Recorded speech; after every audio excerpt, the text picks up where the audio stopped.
이제는 여기 세 분 저희 분야에서는 가장 탁월하시고 훌륭하신 세 분 토론자를 모시고 저희들 경험에 대해서 어떻게 바라봐 주셨고 그다음에 어떤 조언을 해주실 수 있는지 좀 듣도록 하겠습니다.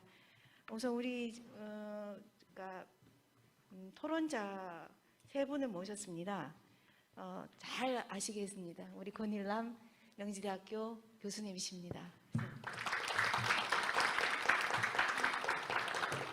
수많은 청소년 분야의 수많은 제자들을 길러내시고 많은 공을 갖고 계시지만 청소년의 어려움을 또 많이 배출해 내오신 또 책임도 같이 갖고 계시다고 저는 생각합니다. 그래서 오늘 열심히 물어볼 생각이고 말씀해 주시길 기대드리고, 그 다음에 김기현 박사님. 예, 반갑습니다. 예, 청소년 정책 연구원의 선임 연구위원으로서 그래서 청소년에서 청년에 대해서 여러 가지 노동사회적 시장적인 접근이나 이런 문제를 같이 바라봐 주실 수 있을 것 같고요. 그래서 우리 김기현 박사님 그동안 청년 정책을 하시면서 우리한테 얼마나 솔루션을 주실 수 있는지 기대해 보겠습니다. 예. 그 다음에는 마지막이지만 하지만 또 매우 중요하신 우리 김민 교수님 소개드리겠습니다. 김민 교수님도 권임남 교수님 못지않게 청소년 정책을 발전시킨 공과 과를 함께하고 계신다고 생각합니다. 같이 지금 오늘 논의해 주시고 우리 청소년 활동이 청소년 분야가 어떻게 가야 될 것인가에 대해서 얘기를 나누시면 좋겠다고 생각합니다. 사실 우리 청소년 정책에 이만큼 오늘 보시면 아시겠지만 굉장히 많은 사업들을 했습니다. 우리가 청소년인데 이거 해도 되는 건가, 이 잘한 건가, 내놓을 수 있을 것인가라는 것들을 사실은 끊임없이 저한테 메시지를 보내고 있습니다. 불안해하고 아유 괜찮은 건가, 이거 제대로 하고 있는 것인가를 계속 자문하고 있어요. 여전히 지금 청년 정책에 대한 효능감 수준까지 가지는 못하고 있습니다. 그래서 지금 저희가 오늘 해보고 나름대로 판단해 봤을 때 청년이 갈 수 있을 것인가 못 갈 것인가를 안 갈 것인가를 결정한 하나의 분수가 되지 않을까 생각합니다. 왜냐하면 아시다시피 성남시 청소년재단이 갖고 있는 인적 물적 자원 이런 것들을 생각하고 그간에 3년간의 노력을 했는데 이게 좀 한계부닥친다 그러면은 다른 데서 하기 힘들지 않을까라는 건 제 개인적인 전망입니다. 하지만 그렇게 안 됐으면 좋겠다는 생각을 하고 있고 그래서 여러분들께서 한번 봐주시고 지혜를 함께 모아주시면 좀 더 나은 방향으로 청소년이나 청년 정책에 나왔으면 좋겠다는 그런 개인적인 바람을 보내면서 그래서 우리 권임 교수님 얘기 들어보도록 하겠습니다. 네, 감사합니다. 소개해 주신 권일남입니다. 제가 그 대표님 말씀을 이렇게 들으면서 굉장히 부담감이 좀 되네요. 뭐냐면 어떻게 말씀을 드려야 될지, 왜냐하면 오늘 이 토론이 본 사업에 4년 동안 해오신 이 사업에 대한 분기점이 된다고 하시니까 그래도 어떻게 하면 끌고 갈 수 있는 방향에 대한 얘기를 해드려야 되는가 이런 고민이 됩니다. 사실 그렇게까지 생각은 안 하고 왔거든요. 가볍게 생각을 하고 왔는데 그동안의 고민 여러 가지를 좀 담아낼 수 있을지 걱정이 됩니다. 저는 이런 생각을 해봤습니다. 청소년 분야에서 청년을 얘기할 수 있다. 그러면 또 두 번째는 청년들이 청년 분야를 얘기할 수 있다. 또 세 번째는 성인들, 우리 어른들이 청년 분야를 얘기할 수 있다. 이렇게 저는 생각을 합니다. 근데 각각의 분야에서 청년을 얘기할 수는 있지만 얘기할 수 있는 범위는 조금씩 다르다라는 생각을 좀 해봅니다.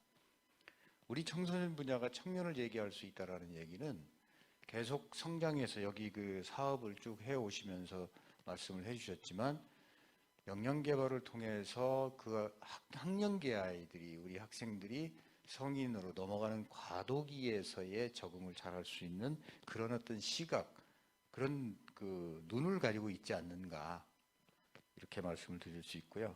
청년이 청년을 말한다라는 얘기는 우리 얘기를 지금 할 수밖에 없지 않느냐. 그래서 그들이 겪어온 여러 가지 가능성, 그러니까 경험과 앞으로의 가능성을 말하기보다는 지금 이 모습을 얘기할 수 있을 것 같다는 생각이 듭니다. 성인이 얘기한다라는 얘기는 그건 과거지향적이지 않을까라는 생각을 좀 해봅니다. 그러니까 자꾸 우리 어른들은 청년들을 문제의 시각으로 보고 있는 것 같습니다.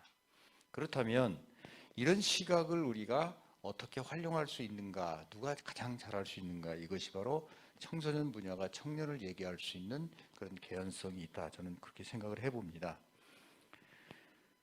최근에 이 청년 정책의 선봉에 서 있는 것을 보면 서울시는 이제 청년센터를 많이 만들었습니다. 아시다시피 청년 오랑이라는 것을 만들어서 실무적으로 운영을 하고 있습니다만 그 역할을 우리 성남은 이제 청소년 재단에서 해주고 있지 않나라고 생각을 합니다. 그렇기 때문에 조금 차이점을 저는 생각을 해본다면 같은 사업을 하면서도 청소년 분야가 청년을 보는 시각을 잘 구동하고 있다. 저는 이렇게 생각을 합니다. 그것이 바로 지금의 어떤 모습, 지금의 어려운 모습이 아닌 그걸 뛰어넘는 이런 모습으로서의 청년 정책을 현장에서 해주고 있지 않나라는 생각을 갖고 있습니다. 그렇기 때문에 우리 청소년 분야에서도 청년 정책을 어떻게 이끌어 가야 되는지에 대한 좋은 사례를 우리 성남 청소년 재단에서 보여주고 있는 게 아닌가라는 생각을 가져봅니다. 앞에 있는 내용들은 쭉 한번 읽어보시기 바라고요. 최근에 우리 청년들의 취업과 여러 가지 상황들이 어렵다라고 하는 그런 사례들이 적혀 있습니다. 채용도 안 하고 그런 기업의 어려운 점들이 많이 있습니다. 다만 이런 모습을 넘어서 청년재단, 그러니까 청소년재단이 청년 사업을 정말 잘할 수 있도록 하기 위해서는 무엇을 어떻게 해야 되는가, 제 개인적인 생각을 몇 가지 말씀드리고 마치려고 합니다. 많은 분들이 청년 사업을 하면서 이런 말씀을 주십니다. 청년 사업이 뭐지? 청년 사업의 방향이 뭐지? 청년 사업에 대한 어떤 지향점을 명확하게 잘 설명을 하고 있지를 못합니다. 그래서 국가의 청년 사업 역시 보여지는 사업들에 이 초점이 맞춰져 있습니다. 주거, 복지, 일자리 이런 부분들이 핵심인 거죠.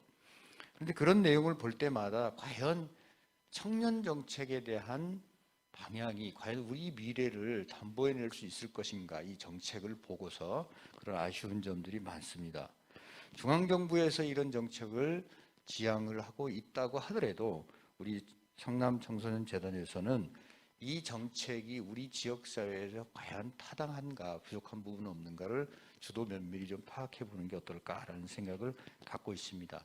지금 그런 정책을 시행하는 것도 어려운 상황에서 정책의 어떤 그 타당성을 좀 확보한다라는 것들이 어렵기는 하지만 그래도 우리가 성남의 청소년들이 국가의 정책과 달리 우리 지역에서 좀 더 잘 안착될 수 있는 방안이 뭐지? 이런 부분을 좀 고민해 주셨으면 좋겠습니다.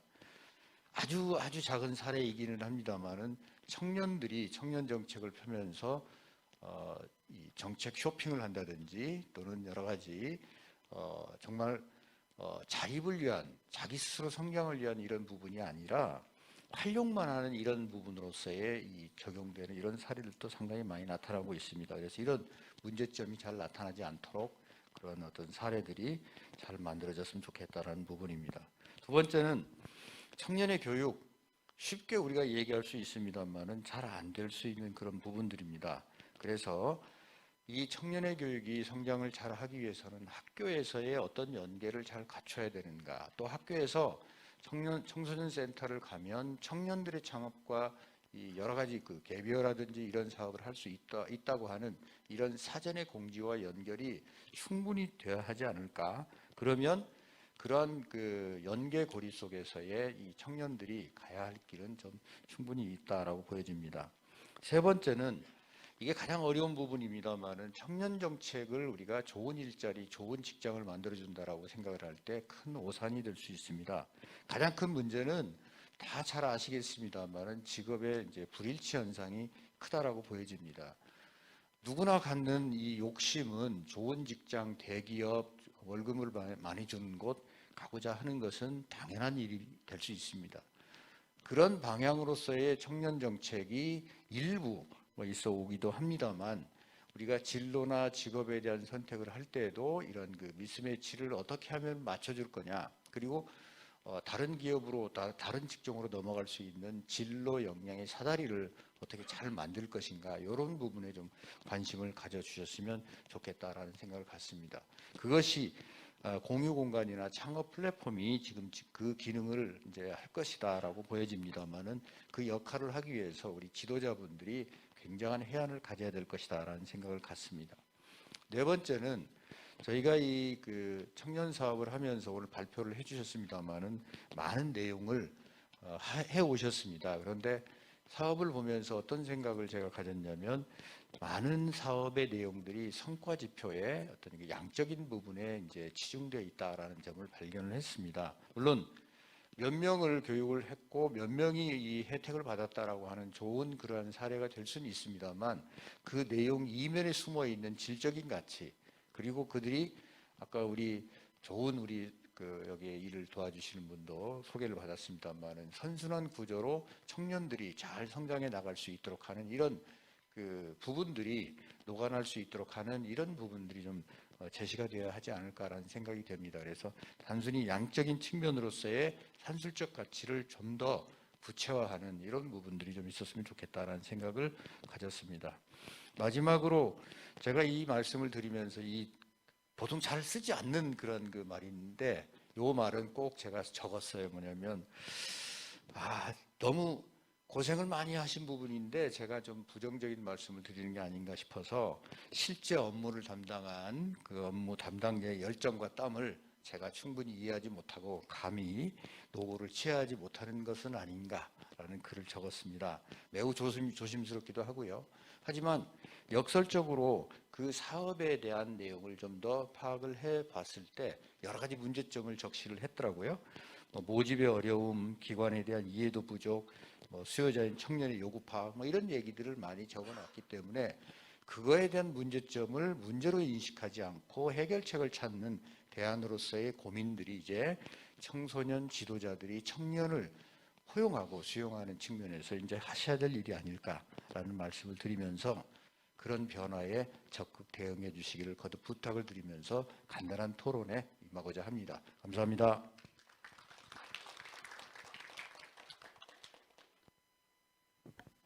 예, 교수님 감사드립니다. 저희 적절하게 이제 하여튼 청소년에서 청년을 다루는 방법, 청년이 청년을 다루는 방법, 성인이 청년을 다루는 관점에 대해서 굉장히 중요한 세 가지를 말씀해 주셨고요. 그러면서 청소년에서 청년을 바라봐야 될 타당성이 충분하다라는 것으로 제가 지금 저희들이 모두 이해가 됐습니다. 그래서 여러 가지 이제 앞으로 가야 될 부분에 대해서 말씀을 해주셨고, 아마 짚어서 이게 이제 극복이 되어야 될 문제들이 굉장히 중첩적으로 많이 되어 있는 것 같습니다. 계속 논의를 해보도록 하고요. 이제 김기현 박사님 말씀 좀 하실까요? 예. 반갑습니다. 청소년 정책연구원의 김기현입니다. 그 성남시가 처음에 이제 청년 관련돼서 팀 만들고 이제 이게 치실이 되고, 그 다음에 성남시로부터 센터 위탁 사업을 하고, 그리고 이제 실까지 이제 확장이 되어오는 그런 과정들을 제가 초기에도 이제 이렇게 의견을 드리고 했었는데, 굉장히 어떻게 보면은 가장 선진적인 모델이면서도 다른 지역에서는 찾아보기 어려운 모델이다, 이렇게 볼 수 있을 것 같아요. 왜냐하면 제가 프랑스라든지 핀란드라든지 벨기에를 기재부 공무원들하고 여성가족 공무원 같이 다닐 때 그 나라의 유스센터는 10대, 20대를 나누지 않거든요. 그게 구분이 안 돼요. 근데 생각해보면 당연한 건데, 생각해보시면 20대 청년의 문제는 언제 개입을 하는 게 좋을까요? 10대 때 개입을 해서 20대 때 최소화하는 게 좋겠죠. 그리고 10대 문제 생기기 전에 그 아동 시기에 개입을 해서 최소화해야 정책의 성과가 나는 거예요. 그러니까 독일이나 핀란드나 뭐 일본 같은 나라들은 최소화된 상태에서 정책이 추진되니까, 청년 정책이 추진되니까 그물망 정책을 할 수 있는 거예요. 그러니까 근데 우리나라는 어떠냐면, 예를 들면 그 학교를 졸업하는 친구들 보면, 대학 같은 경우 뭐 고등학교도 마찬가지지만 졸업하기 전에 한 80% 이상이 취업하는 나라가 독일, 일본 같은 나라거든요. 졸업식 하기 전에 취업이 돼요. 근데 우리나라는 어떤가 한번 보시면 통계가 말해주고 있는데 11개월 걸려요. 졸업 후에. 전적으로 개인한테 맡겨놓은 거예요. 그리고 2003년도에 유럽연합이 유스 개런티라는 걸 시작하는데 엄청난 정책을 한 거거든요. 유럽 회원국들에 대해서. 졸업 후에 1년까지 개런티 한다는 거예요. 뭘 개런티 하냐면 취업을 시키든 훈련을 받게 하든 학교를 가게 하든 니트가 안 되게 하겠다는 거를 개런티 하겠다는 걸 했고, 이거를 10년째 지금 하고 있고 지금 시즌 2가 진행 중에 있거든요. 실제로 그래서 코로나 위기 시기에도 유럽 지역의 청년들의 그 실업률이나 고용률 자체가 그렇게 악화되지 않았어요. 일본 같은 나라는 오히려 더 악화되지 않고 좀 약간 개선되는 것까지 나타났거든요. 그런 걸 좀 생각을 해본다면 이 생애주기 접근이라는 거는 이제 대세다. 그러니까 아동, 청소년, 청년을 이렇게 제각각 다른 부처에서 연결도 안 되고 서로 중복되고 뭐 이렇게 하는 데가 없습니다. 그래서 이거는 이제 앞으로 우리나라가 가야 할 길인데 그 길을 성남에서 먼저 하고 있다라고 하는데 큰 의의가 있다 이렇게 좀 생각을 하고요. 근데 현실은 또 있지 않습니까? 현실은 우리나라 현실은 어떠냐면 이걸 여기서 말씀한 있기를 위한 노력이 없었던 게 아니에요. 아시겠지만 2009년도에 보건복지부로 국가청소년위원회가 이관됐을 때 아동청소년 기본법이라고 하는 게 공청회까지 열었고 그게 11월인가 제 기억을 하는데 그래서 12월에 그러니까 이제 그 국회만 통과하면 아동청소년 기본법이 되는 상황인데 갑자기 여성가족부로 이관이 되면서 백지화됐거든요. 그때 1차적으로 아동청소년 분야가 쪼개지는 출발점이었고 그리고 지금까지 계속 서로 비싼 거 하면서 하다못해 실태조사조차도 18세 이하를 조사하는 아동 종합실태조사가 따로 있고 9세에서 24세를 조사하는 청소년 종합실태 따로 있어요. 부처가 다르니까. 부처는 서로 간에 경쟁을 해야 되거든요. 더 잘해야 됩니다. 중복이 되면 어떻게 각 부처는 행동할까요? 자기들이 더 열심히 하겠다고 하면서 중복이 계속 더 생기는. 그러니까 어떻게 보면 당사자들의 어떤 것과 무관하게 막 돌아가는 거예요. 그거는 생물과 같거든요. 조직은. 그러니까 그런 문제점들이 지금까지 쭉 이어져 오는 그런 상황이 됐고요. 그 다음에 2019년도 아마 이게 뭐 보도도 많이 안 되고 했지만 여성가족부의 청년 정책을 이관하는 정부안이 마련이 됐었어요. 그래서 저는 그때 국회나 혹은 이제 부처 차원에서 그 안에 대한 논의하는 과정에 제가 참여를 했는데 될 수도 있겠다 했는데 안 됐어요. 그리고 나서 어떻게 됐냐면 2020년도에 청년 기본법이 제정이 되죠. 그리고 국무조정실이 그 사무를 보는 데가 아니에요. 총괄 조정 업무를. 정부조직법상 거기는 사무 보는 데가 아니에요. 다른 부처가 달라요. 그래서 5급 이상 사무관이 가장 밑에 직급인 곳이에요. 물론 이제 행정관 1분 있지만 가장 밑이 사무관인 곳이에요. 그러니까 약간은 컨트롤 타워 하는 데겠지 직접 사무 보는 데가 아닌데 거기다 떡하니 갔어요. 지금까지 온 거예요. 언젠가는 옮길 거라 봅니다. 왜냐하면 사업이 점점 늘어나니까. 그럼 사업을 맡을 부처한테 넘기겠죠. 언젠가는 넘길 것 같은데 그렇게 결정이 된 겁니다. 그래서 지금까지 왔어요. 그래서 한국은 좀 기형적인 상황, OECD 국가는 찾아볼 수가 없어요. 아동, 청소년, 청년을 제각각 다른 부처에서 하는 나라. 그러니까 법률은 다르게 있거든요. 법률은 그 개별법 체계이기 때문에 독일을 제외하고는 다 법률은 다 나눠져 있고 연령대도 달라요. 한국 비슷해요. 한국처럼 뭐 예를 들면 운전면허 받는 시기, 그 다음에 뭐 음주가 가능한 시기 이게 전부 다른 나라들은 다른 나라도 있어요. 법률이 다르기 때문에 그렇지만 그것을 집행하는 행정기관은 한 군데라는 건데 우리는 세 군데인 나라거든요. 그러니까 언젠가는 좀 바뀔 거라고 생각이 드는데 다만 이제 그 상황이기 때문에 성남이 어려울 것 같아요. 이렇게 선도적인 어떻게 보면 부분이기 때문에 어렵긴 한데 저는 언젠간 될 거라고 봅니다. 좀 시간이 걸리겠지만 그런 차원에서 좀 힘을 북돋아 드리고 싶다. 앞서 나오고 계신 거다라는 말씀을 드리고 그 보내주신 그 성과 보고서 보면서 제가 이제 몇 가지 좀 의견을 좀 드리도록 하겠습니다. 어쨌든 지금 새로운 정부가 이제 들어섰고 그 다음에 그 민선 지금 민선국인가요? 그 경기도도 새로운 이제 도지사가 선출이 돼서 지금 가고 있기 때문에 이제 그 부분과 관련된 부분을 우리가 생각하지 않을 수 없다 이렇게 좀 말씀을 드립니다. 그래서 윤석열 정부의 120대 국정과제 중에 청년 과제는 지금까지 역대 국정과제에서 처음 있는 일이에요 현재. 그러니까 국정 목표 수준으로 제안이 됐고 16가지 중에 하나로 제안이 됐고 3가지 국정과제가 됐어요. 그래서 그 3가지 중에 하나가 뭐냐면 이 인프라와 관련된 부분입니다. 그래서 청년 도약 베이스 캠프라는 것을 두겠다. 이게 그러니까 지자체에 있는 청년센터를 중앙정부 예산이 지원되는 이제 전달 체계 형식으로 가져가는 그런 부분이 추진될 걸로 좀 예상이 됩니다. 그렇게 된다면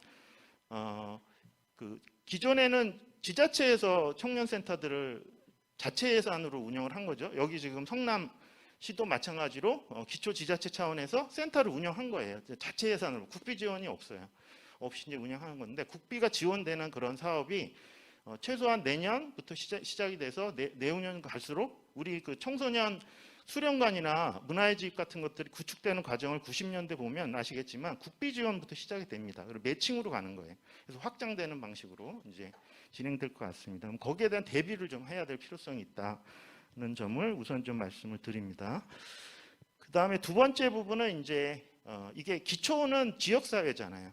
실제로 청년들과 만나는 지점이기 때문에 국가 사업에 대한 전달도 해야 되지만 광역에 대한 전달도 필요할 것 같아요.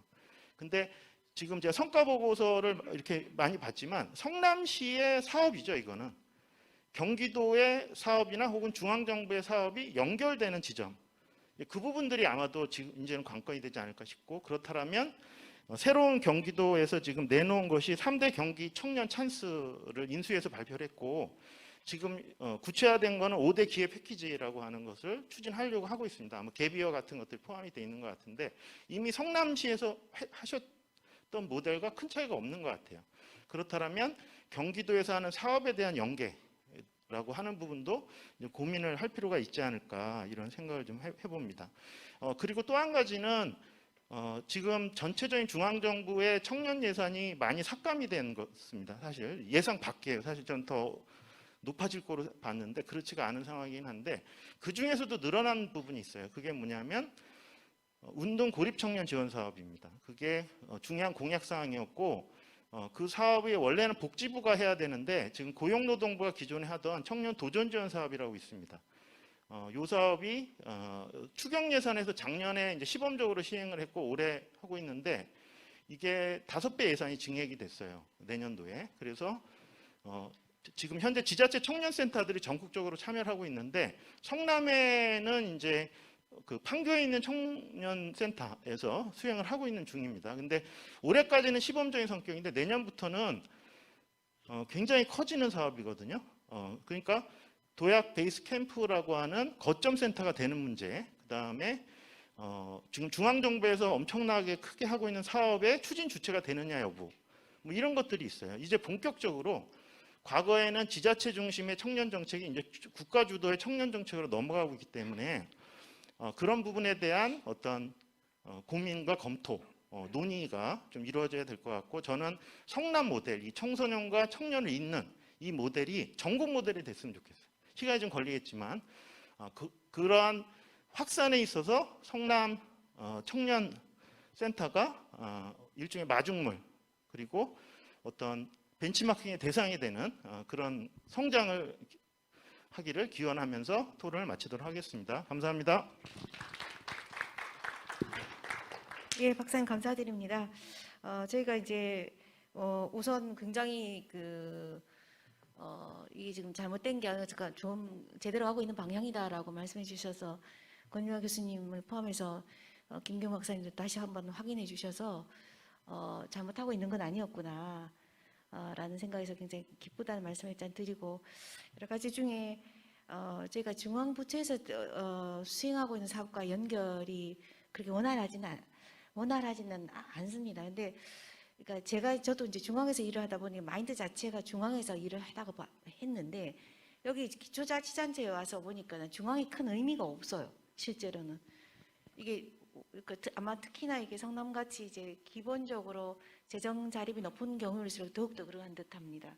근데 재정의 문제, 예산의 문제뿐만 아니라 이제 중앙정부하고 같이 이제 이 어레인먼트를 같이 하는 게 지금 필요하겠다라는 생각을 하면서 조금 더 중앙부처에서 움직이는 것에 대해서 좀 더 관심을 기울여야 되겠다라는 그런 포인트를 주셔서 그거 다시 한번 이제 고민을 해보도록 하겠습니다. 예. 마지막으로 김민 교수님. 네. 비록 마스크는 썼지만 아마 이런 자리가 제법 오래 된 것 같아요. 그래서 더욱 반가운 마음으로 왔습니다. 말씀을 아까부터 계속 들어봤더니 오늘 포럼이 일종의 마일스톤 같은 포럼 같아요. 그러니까 굳이 우리말로 번역을 하자면 이정표 같은, 그러니까 이 방향이 맞는지 틀리는지, 그리고 현재 우리가 온 이 발걸음이 제대로 걸은 건지, 아마 이거를 확인하고 그리고 검토하는 그런 포럼으로 보여요. 그렇죠? 그래서 그런 면에서 굉장히 의미가 크다라는 생각이 들었고, 또 아까 진 대표님께서 본인의 임기를 얘기하시면서 랩업에 대한 얘기를 하셔서 이제 시작인데 라는 생각을 또 하면서 어쩌면 이게 대표님이 계시면서 굉장히 중요한 성과물이 될 수도 있겠다라는 생각이 좀 듭니다. 저는 글에 없는 6개의 단상을 먼저 좀 말씀을 드리려고 해요. 그 중에 하나를 사실은 김기현 박사님이 좀 전에 얘기를 했습니다. 근데 이제 그거를 찬찬히 하나씩 먼저 풀겠습니다. 제가 대학에 들어가기 전에 유네스코 한국위원회에 있었습니다. 그때 26살인가 27살 때 청소년 지도자라는 직위로 그 세계 청소년 관련된 포럼에 갔었는데요. 제 나이가 26, 27이었습니다. 그런데 제 옆에는 청소년 그룹이 있었거든요. 그 친구들이 저희들한테 와서 이제 뭐 질문을 하는데 써라는 존칭을 붙이는데 아무리 봐도 저보다 나이가 많아 보이는 거예요. 전 26, 7살 때. 그래가지고 나중에 물어봤어요. 너 몇 살이냐? 했더니 34살이래요. 깜짝 놀랐습니다. 청소년 그룹인데 34살이야? 우리 한국 상식으로는 그때까지만 해도 제가 청소년이라고 생각하지 못했거든요. 사우디에서 온 친구였습니다. 그게 제 첫 번째 기억이고, 두 번째는 2014년도에 한국 청소년 복지학회 추계 학술 대회를 중앙대에서 했습니다. 그때 발표가 누가 했었냐면 한국에 막 들어와서 방송통신대 들어갔는지 안 들어갔는지 모르겠습니다만 주경필 교수가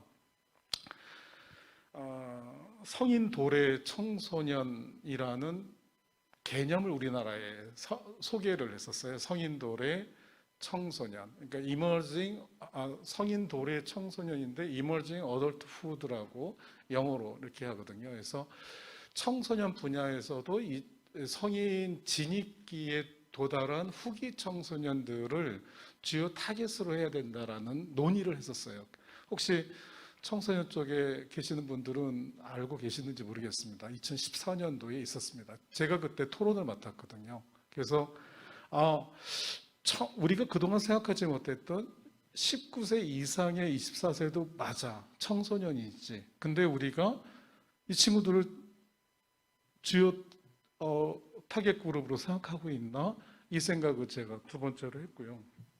세 번째는 조금 전에 김기현 박사님 얘기했는데, 제가 지금 캄보디아의 국공립 청소년 센터하고 베트남과 루안다 키갈리의 청소년 센터를 컨설팅을 하는 일을 하고 있습니다. 외국의 청소년 센터 되게 많거든요. 우리나라만 있지 않고.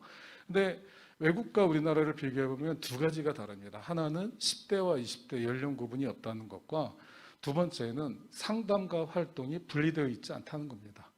아이들이 캠프를 하다가 상담을 받으러 상담복지센터로 가는 일은 절대 없습니다. 그러니까 청소년 지도자는 온전하게 활동과 상담이 같은 기능으로, 전문성으로 가지고 있어야지 우리처럼 반쪽 지도자라고 할 수 없어요.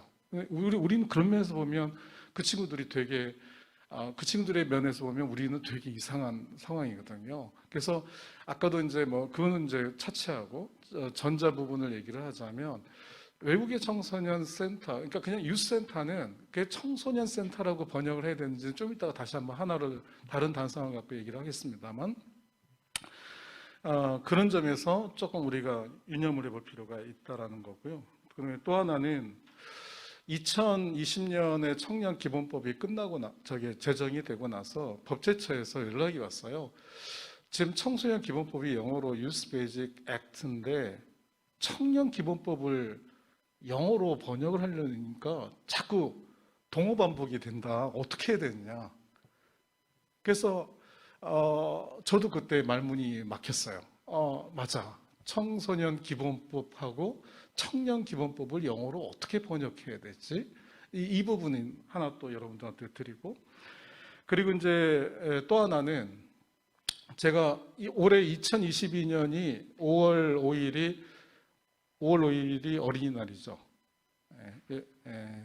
어린이날인데 올해는 좀 특별한 어린이날입니다. 딱 100주년이 되는 어린이날입니다. 그래서 아동권리보장원에서 아동권리 100주년 백서가 아니라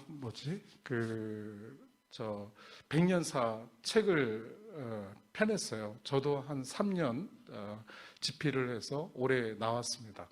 그 이북으로 되어 있어서 여러분들 아동권리보장원에서 무료로 다운로드를 받을 수 있습니다. 근데 제가 그 공부하면서 3년 동안 공부하면서 느낀 게 뭐냐면 아동이란 말도 근대적 개념이더라고요. 해방 이전에는 없었어요. 아동이란 개념이.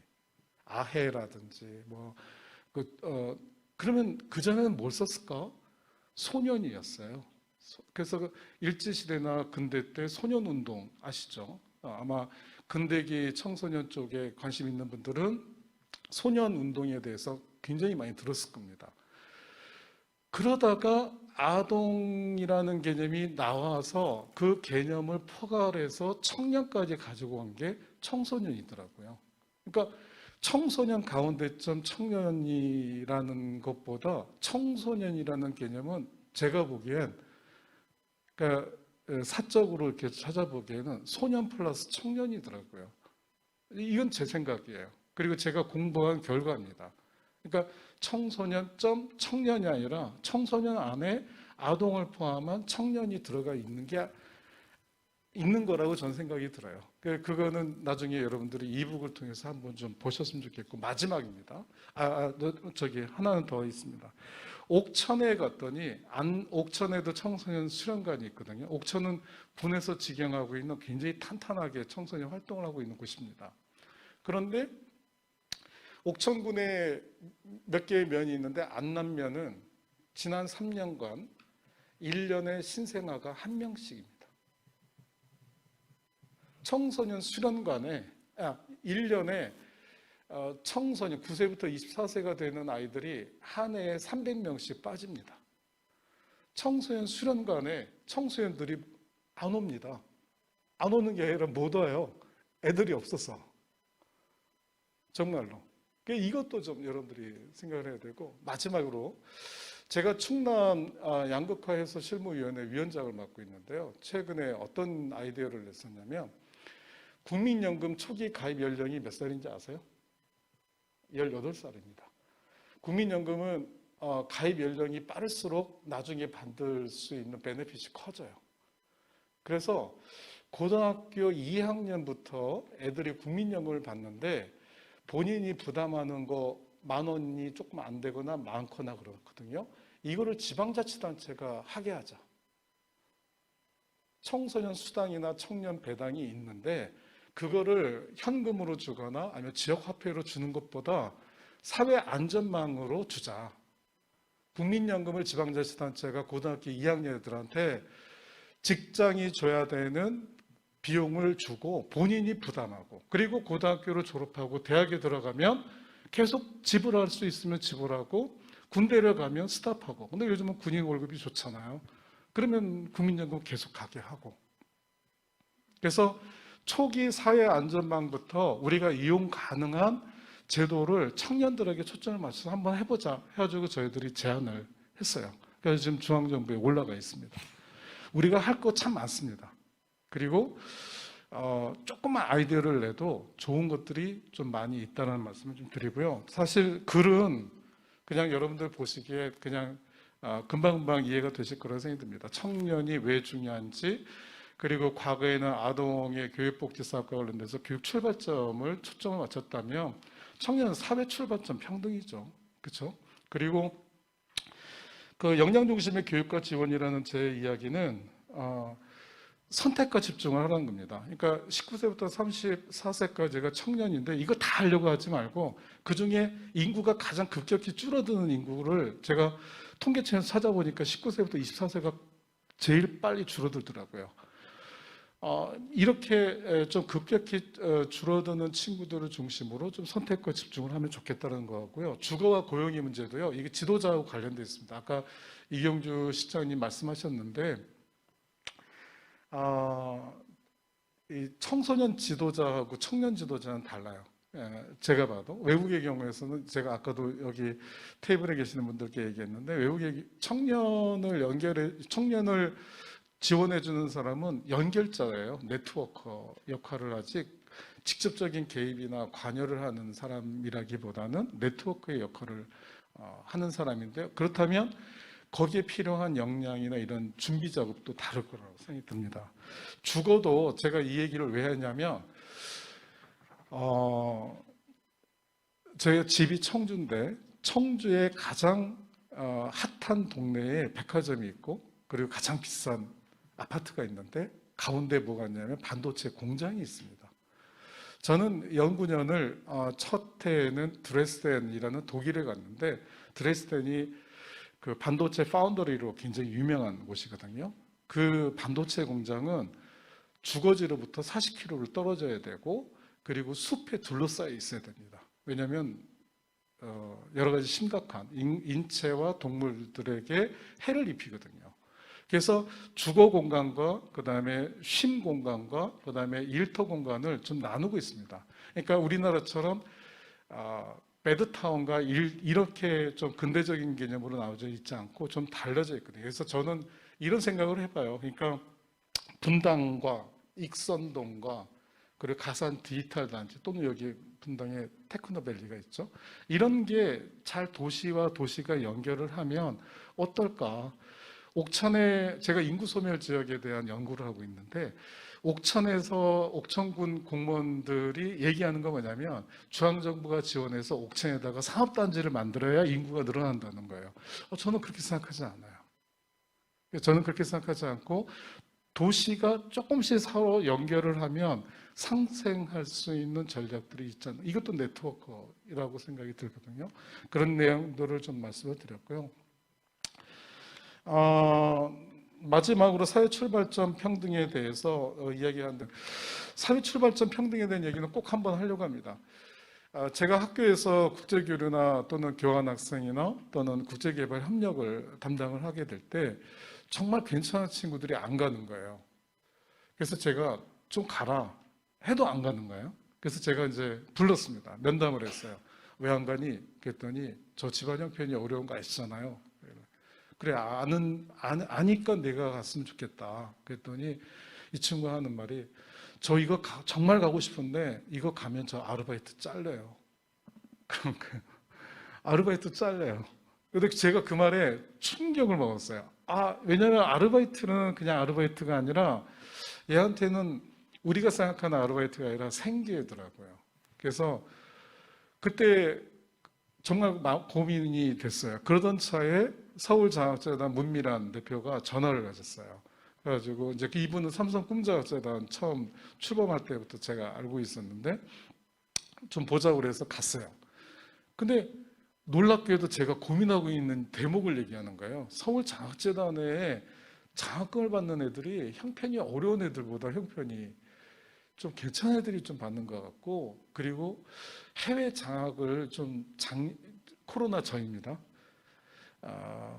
하려고 하는데 어떤 생각을 좀 갖고 있냐. 그래서 제가 저도 이런 생각, 요즘 이런 경험이 있습니다 하면서 이런 얘기를 했어요. 이렇게 합시다. 서울 시립대가 서울 장학재단 대상 대학 중에 하나인데 서울 시립대랑 파일럿 사업을 한번 해봅시다. 외국의 브랜치나 아니면 헤드쿼터를 갖고 있는 기업을 몇 개를 선정을 해서 형편이 어려운 아이들한테 6개월은 외국에서 그 인턴십을, 그리고 대신에 돌아오면 6개월을 한국의 브랜치나 헤드쿼터에 의무적으로 6개월을 고용을 해서 끝나고 나면 그 친구의 근무 성적에 따라서 고용까지 하는 걸로 합시다. 그래서 우리 그거 만들어 놨거든요. 만들어 놨다가 뭐 여러분들 알다시피 박원순 시장 사건에 그다음에 곧 이어서 코로나가 먼저 일어났나요? 하여튼 그래가지고 지금 이 장학 사업이 홀딩이 돼 있습니다. 국가가 청년들에게 지원하기 전에 아동에게 집중을 했었습니다. 이제 오래됐죠. 한 20여 년이 된 걸로 알고 있습니다. 교육복지 투자 우선 지역 지원 사업이 그런데요. 그거는 그 친구가 어떤 역량을 갖고 있든 간에 그 역량을 평등하게 발휘할 수 있는 교육 출발점 평등을 구현하기 위해서 만든 거거든요. 근데 그 격차는 줄어들지 않고 그 격차를 계속 누적되어진 청년층에서 사회 출발점 평등을 하려니까 굉장히 어려운 거예요. 그래서 아까도 김기현 박사님하고 저하고 이렇게 붙여놓으면 계속 겹치는 얘기들이 좀 나오는데 그 아동부터 청년이 왜 같이 가야 되는지를 좀 설명할 수 있는 논리가 되지 않겠는가라는 얘기를 끝으로 말씀을 드리고요. 28페이지에 보면 미시적인 얘기 몇 가지가 나오는데요. 두 번째와 세 번째만 말씀을 드리겠습니다. 두 번째는 뭐냐면 저희들한테 주셨던 거는 이제 페이퍼인데 예산을 보니까 예산이 늘어난 것처럼 보이더라고요. 근데 이렇게 찬찬히 보니까 오히려 국고나 시도비 지원은 줄어들었고 2월금이 좀 늘어났더라고요. 그래서 앞으로 청년 지원 사업이 우리가 아무리 좋다고 이야기를 해도 실질적인 재원의 분배와 그리고 역량이 있는 인적 자원의 배치는 결코 양보할 수가 없습니다. 그래서 이 부분과 관련돼서는 경영적인 전략이 좀 필요하겠다라는 말씀을 드리고요. 그리고 마지막으로 아까 이경주 시장님 마지막에서도 그런 얘기를 하셨고 저도 이제 같은 뜻인데 혁신형 일경험부터 이 청년 창업이 성남형 청청 모델이 될 수도 있겠다 생각이 들었어요. 그래서 제가 이제 첫 번째를 왜 그 생략을 했냐면 청년 사업이 있고 청소년 사업이 있는데 이렇게 벤 다이어그램으로 그렸거든요. 청년 사업 안에 청소년 사업을 이렇게 그렸어요. 이건 무슨 얘기냐면 청소년 사업과 연계되는 청년 사업이 있다는 얘기고요. 그리고 벤 다이어그램으로 그 교집합이 아닌 나머지는 독립적인 청년 사업이 있다는 거거든요. 그거에 연결되어지는 것을 하나의 형태로 만든 게 이 네 가지 형태의 그 역량개발 모양이 아닌가 생각이 들어서 이 부분을 조금 더 명확하게 성과로 만들어내는 작업만 하시면 정말 수범적인 모델이 되지 않겠는가 생각이 좀 들었습니다. 이상입니다. 고맙습니다. 예, 교수님 감사드리고요. 사실 저희들이 해보니까는 청년이 굉장히 다른 게 많았는데 저희들이 갖고 있는 고정관념이 잘못됐던 것 여러 군데에서 저희가 목격을 하고 이게 문제였구나라는 생각을 계속 하게 되는데 그 중에 하나가 저희가 좋은 프로그램 굉장히 많이 하는데 말씀하신 대로 막상 참여하기 어려운 아이들이 굉장히 많이 발생을 합니다. 그 중에 하나가 지금 시간이 없어서 시간이 가난해서 뭐 경제적인 것도 그렇지만 시간이 굉장히 없어서 못하는 아이들이 많이 생기는 거 보고 그러면 그 다음 이슈는 이거 어떻게 해야 될 거냐라는 질문을 저희들이 하고 이 고민을 해야 되겠다 다음에는 이런 생각을 했고요. 그 말은 다시 보면은 저희가 지금 저희도 역량의 한계도 있고 그 다음에는 여러 가지 이제 제약도 있고 이래서 저희들의 기본적인 우리가 잘할 수 있는 게 뭘까? 잘할 수 있는 지점에서 청년과 청소년이 있는 관통하는 그런 것들 해야 되겠다고 생각하는데 그러기 위해서 가장 먼저 알아야 될 것들이 청년의 삶에 대한 그 이해가 굉장히 필요하다고 생각했었습니다. 굉장히 다르고 뭐 생각도 다르고 행동 패턴도 다르고 요구도 다르고 그래서 예를 들어서 아까 우리 그 저기 청년지원센터에서 하고 있는 라이프 쉐어링이나 소셜 뭐 다이닝 이런 걸 하는데 사실 이것에 대해서 굉장히 비판하시는 정책가들도 많이 있습니다. 기껏 정책을 하라 그랬더니 애들 불러다가 뭐 요리해서 먹고 뭐 이런 얘기를 해요. 그래서 이게 큰 간극이다. 수요자하고 공급자가 기존의 고정관념에 따라서 청년 정책이라 하면 일자리를 주고 일자리 취업을 시키고 이런 것들을 생각하는 그런 기본적인 틀하고 청년이 요구하고 있는 건 많은 차이가 있다는 걸 알 수 있습니다. 결국은 이 간극을 해소하기 위해서는 진짜 증거 기반이 필요하다라는 걸 저희들이 절실히 느끼고 있습니다. 그래서 그것이 좀 더 나가야 될 것 같고요. 이게 사실은 우리 이 짧은 시간 동안에 굉장히 많은 일을 했습니다. 보시면 아시겠지만은 굉장히 많은 일을 했고 여러 가지 파일럿을 해서 아마도 얘를 좀 더 이 모양을 그냥 양적으로 곱하기 한 10배 정도를 하면 국가 정책이 될 수 있을 거라 생각이 됩니다. 그래서 그 짧은 시간 내에 사실은 아까 모두에 다시 말씀드렸지만 우리가 전공도 아니고 전문 분야도 아니라고 생각하는 지점에서 이 많은 일들을 하기 위해서 인턴십도 이거 전부 손이 많이 가는 일입니다. 지금 프리인턴십 같은 경우에는 실리콘밸리의 그 멘토들하고 그러니까 물론 이게 지금 저 개인이 갖고 있던 네트워크도 활용했지만은 그 이에 쭉 쫓아가는 것이 굉장히 미세하게 지원이 안 일어나면 할 수 없는 일입니다. 그러니까 통상의 활동보다는 한 몇 배의 수고로움이 드는데 우리 이제 실무자들은 기존의 청소년 활동이 아닌데 남보다 일을 더 많이 하는데 인정을 못 받고 내부적으로 그런 어려움이 있습니다. 지금 여전히.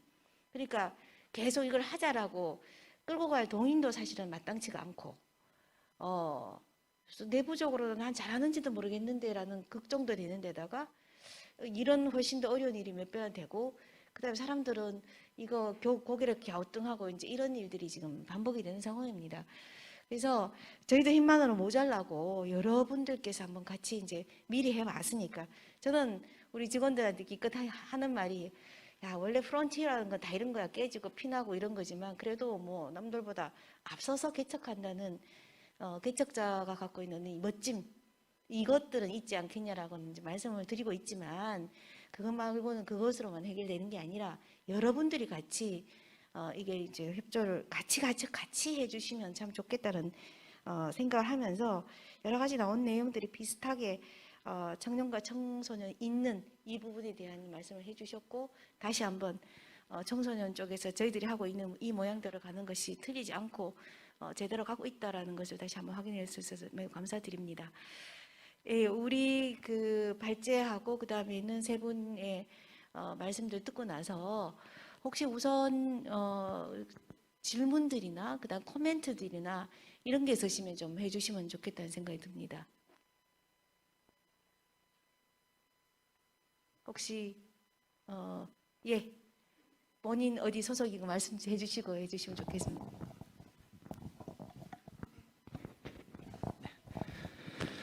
네, 반갑습니다. 그 경기도 청소년 야영장에서 온 오세진이라고 합니다.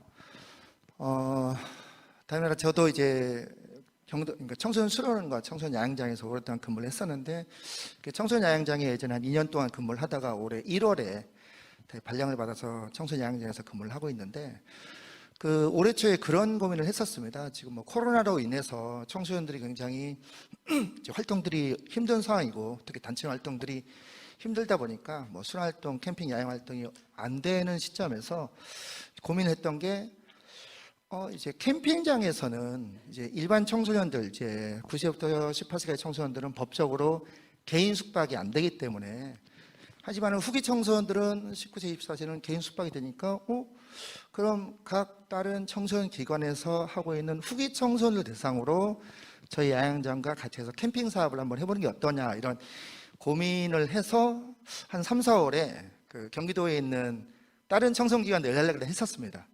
혹시 그 기관에서 이제 후기 청소년 대상으로 한 사업이 있느냐? 거의 대부분 없더라고요. 그냥 이제 뭐 기획단을 모집한다든가, 그리고 고등학생까지는 청소년인데 대학생이 되는 순간 뭐 예비 지도자 뭐 이런 사업하고 있는데 어떻게 성남 쪽에 연락을 했는데 지금 본 것처럼 성남에 이런 사업을 하고 있다는 보면서 굉장히 놀랐고 굉장히 좋은 사업이다. 우리랑 같이 연결해봐야 되겠다라는 고민을 하고 있는 찰나에 저희가 이제 8월 달에 이제 광주에 물난리가 나면서 한 2달간 문을 닫았습니다. 그래서 사업이 다 중단되면서 고민이 안 됐는데 근데 이제 직원들하고 얘기하면서 그런 고민이 들더라고요. 그래서 지금 성남 같은 경우는 이제 이사님이 이제 전폭적인 지원하에 이제 조직이 꾸려지고 굉장히 많은 어떤 체계적인 사업을 해나갔는데 사실상 일반 청소년 수련시설 청소년 기관에서는 이만큼의 어떤 조직이 꾸려진다든가 이만큼의 지원이 받기 힘든 상황에서 그러니까 그때도 다른 기관들 다 물어보니까 왜 안 되냐 물어봤을 때 뭐 여러 가지 각 기관들의 죄송합니다. 변명은 아니고 여러 가지 이유들이 있었는데 뭐 어떤 데는 거의 이제 아시는 것처럼 어떤 문화의 집은 완전히 이제 초등학교 놀이터가 되어버리는 이제 그런 부분도 있고 근데 하지만 이제 고민점은 다 가지고 있더라고요. 필요하다. 우리도 하고 싶다. 그리고 저희 야영 캠핑장도 해야 된다는데 실제 아까 말씀드린 것처럼 성남과 다른 어떤 상황이다 보니까 그럼 무엇부터 해야 되는지에 대해서 솔직히 좀 막막한 부분이 많더라고요. 이렇게 아까 말씀드린 것처럼 뭐 조직적인 부분이 이런 부분이 안 되는 거여서 그럼 시설이나 이제 지도자들이 일단은 이런 후기 청소년들 사업을 하기 위해서 일단 뭐부터 시작을 해야 되는지 그런 부분들을 이제 여기 성남이나 아니면 여기 참여하신 참여하시는 이제 교수님이나 전문가분들이 그런 어떤 부분에 대한 조언을 해주신다 그러면은 저희가 어느 것부터 시작해서 이런 것들을 좀 했으면 좋을까 그런 좀 조언을 듣고 싶어서 말씀드렸습니다. 감사합니다.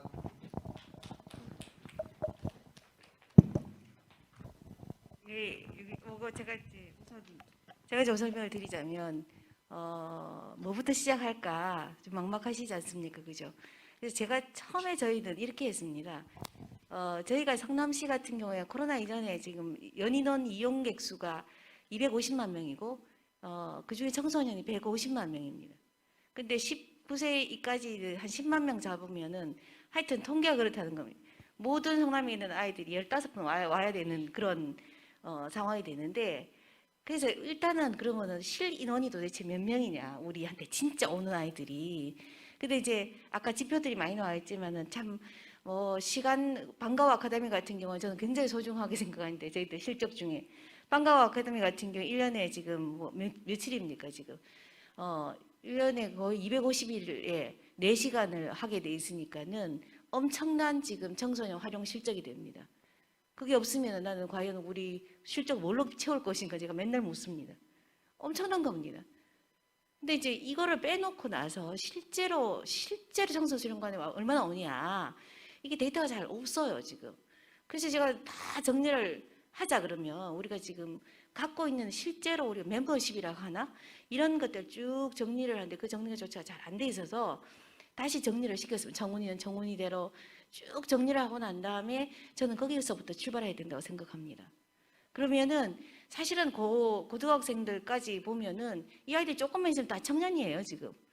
실제로 한 1년만 기다리면 청년, 2년만 기다리면 청년으로 편입이 되는 상황이기 때문에 우선 저희들이 그 시에서도 저희들을 굉장히 소중하게 중요하게 생각하는 거는 그 힘은 어디서 나오느냐 하면 우리가 동원할 수 있는 청년의 숫자들입니다. 시가 청년을 동원하려고 그러면요 100명 모으기도 힘듭니다. 왜냐? 요새 대학으로 통해도 아이들 안 오죠 지금. 안 옵니다 지금. 저희들은 조금 애를만 쓰면 500명은 저희가 동원할 수가 있습니다. 그 힘이 어디서 나오냐면 청소년 수련관에서 활동했던 친구들이기 때문에 가능합니다. 네트워크를 잘 연결하자. 아까 여러분들이 관통하는 주제가 이음입니다. 링키지입니다. 이음을 우리가 계속 가져간다 그러면은 기본적으로 청년 사업을 하기 위해서 여러분들 저는 그렇게 조언 드리고 싶습니다. 우선 청년 확보해라. 청년 확보하면 그들에서 여러 가지 것들이 지금 지원이 되고 연계할 수 있는 서비스 그러니까 이미 서비스를 할 수 있는 프로그램도 있고 재원도 좀 비교적 풍부합니다. 청소년보다. 근데 지금 제일 어려운 거는 청년은 어디서 데려올 것인가 이겁니다. 지금. 그래서 그 부분에 대해서 우리 청소년 업계에는 굉장히 다른 기관보다 훨씬 더 앞선 어떤 경쟁력을 갖고 있다라고 저는 봅니다. 근데 학교 밖 청소년 이미 지금 청년으로 잡히고 있습니다. 지금 우리 학교 밖 청소년 성남시 같은 경우에는 거의 600명 정도가 리스트업에 있습니다. 매번 실제로 이용하는 이 아이들도 굉장히 중요한 청년이 되고요. 그래서 먼저 우리 수련관이나 우리 기관에서 길러내고 있는 청소년이 몇 명이 되고 그들과 어떻게 연계를 계속 이어나갈 것인가, 이것이 제일 먼저 해야 될 일이 아닌가, 저는 그렇게 생각합니다. 혹시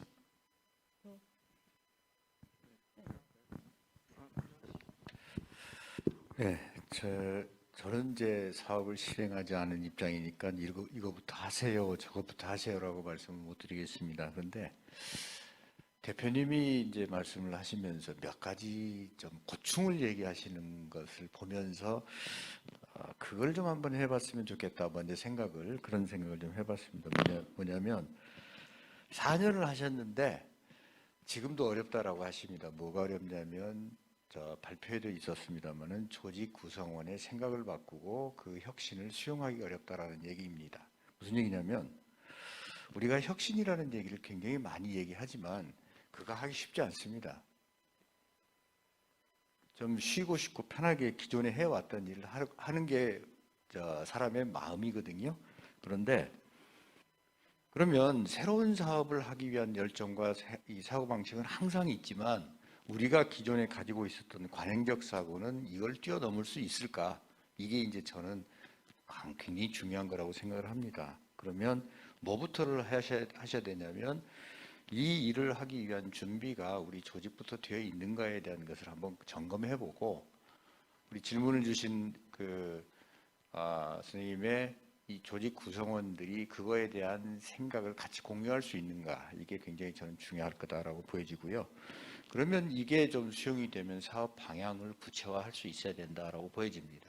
그래야 납득을 시키고 이해를 시킬 수 있지 않을까라고 보여집니다. 그렇게 해서 조직이 어느 정도 안정화되고 방향을 잡으면 저는 이제 이 성남의 모델들, 성남에서 좋은, 또 다른 기관에서 좋은 수용 가능한 방향 모델을 취사 선택하면 그러면 시행착오는 좀 줄일 수 있지 않을까, 이렇게 좀 생각을 합니다. 이상입니다. 구체적으로 생각을 해보면, 그러니까 수련원이나 야영장이나 이렇게 이런 곳에서 이루어지는 활동들은 과거에는 이제 학교 단체 활동, 학단이라고 하는 걸 대규모로 해서 이렇게 운영이 됐죠.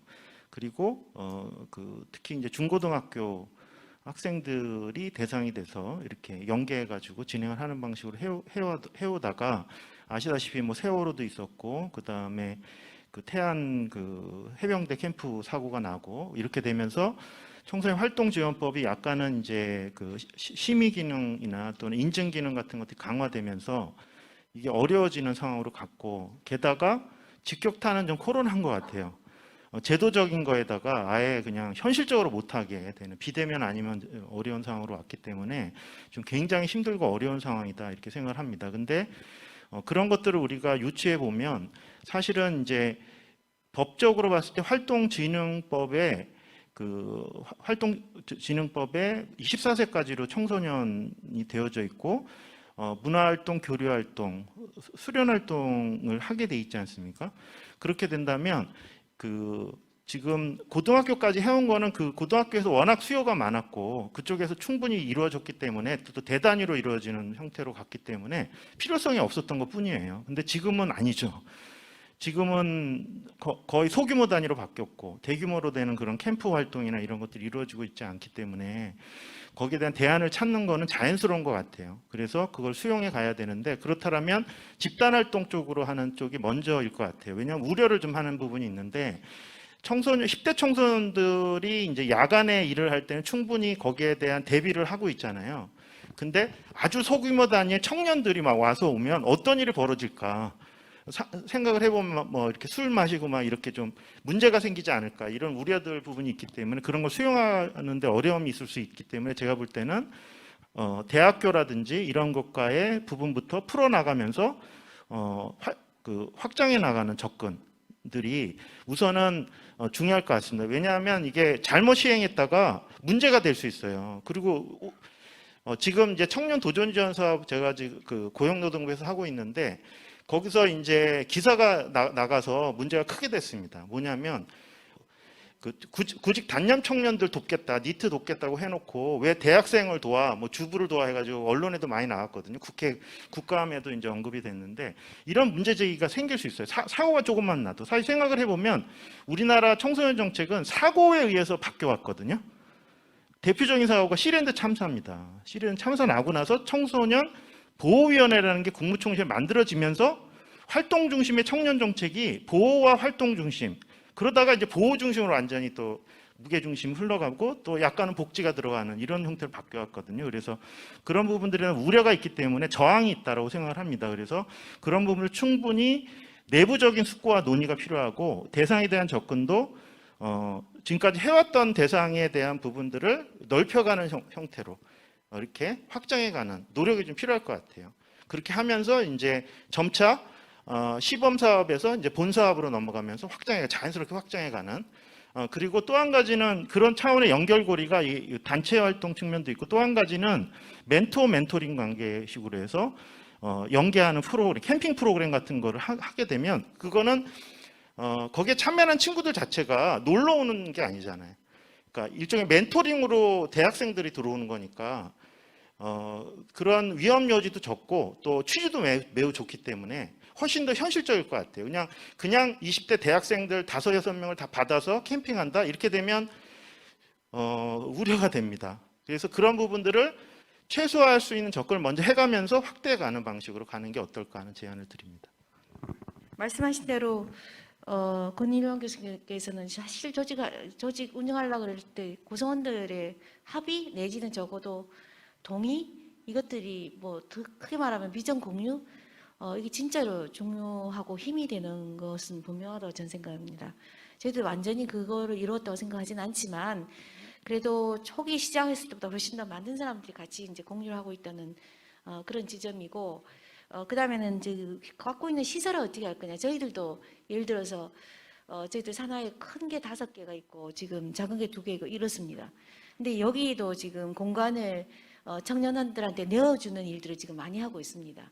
그래서 그렇게 갖고 있는 것들을 그러니까 후기 청소년 이름으로 조금 더 수월하게 갈 수 있을 것 같고, 갖고 있는 이제 그냥 개별화된 형태로 지원하는 것보다는 아마 청년 지원센터들 각 전국에 있는 지원센터로 연결을 하면은 아주 모집하기도 쉽고 활용하기도 좋은 그렇게 되지 않을까 아마 생각해 보니까 그게 가장 간단하게 먼저 할 수 있는 일인 것 같기도 합니다.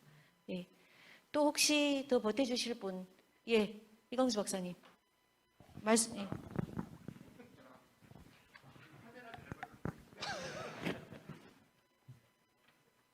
제가 뭐 그래도 오늘 왔으니까 제가 좀 논의를 하려고, 뭐 코멘트는 아니고요, 논의를 같이 하면 좋을 것 같아서. 오늘 제목이 보면 청소년, 청년, 우리의 방향 찾기란 말이에요. 지금까지 논의는 청년과 청소년과 막 개념이 어떻다는 걸 굉장히 잘 설명을 들었어요. 제가 제일 궁금한 건 우리의 방향 찾기인데 우리가 누굴까? 맨 처음에는 이영주 실장님의 방향 찾기인 줄 알았어요. 그 다음에는 이사장, 그러니까 재단의 방향 찾기인가? 그렇게 생각을 했어요. 그러다 또 이렇게 얘기를 들어보니까 여기 참석하신 분들이 활동 현장에 계신 분이 많아가지고 이 현장 활동가들의 방향 찾기인가? 뭐 또 그런 생각을 했어요.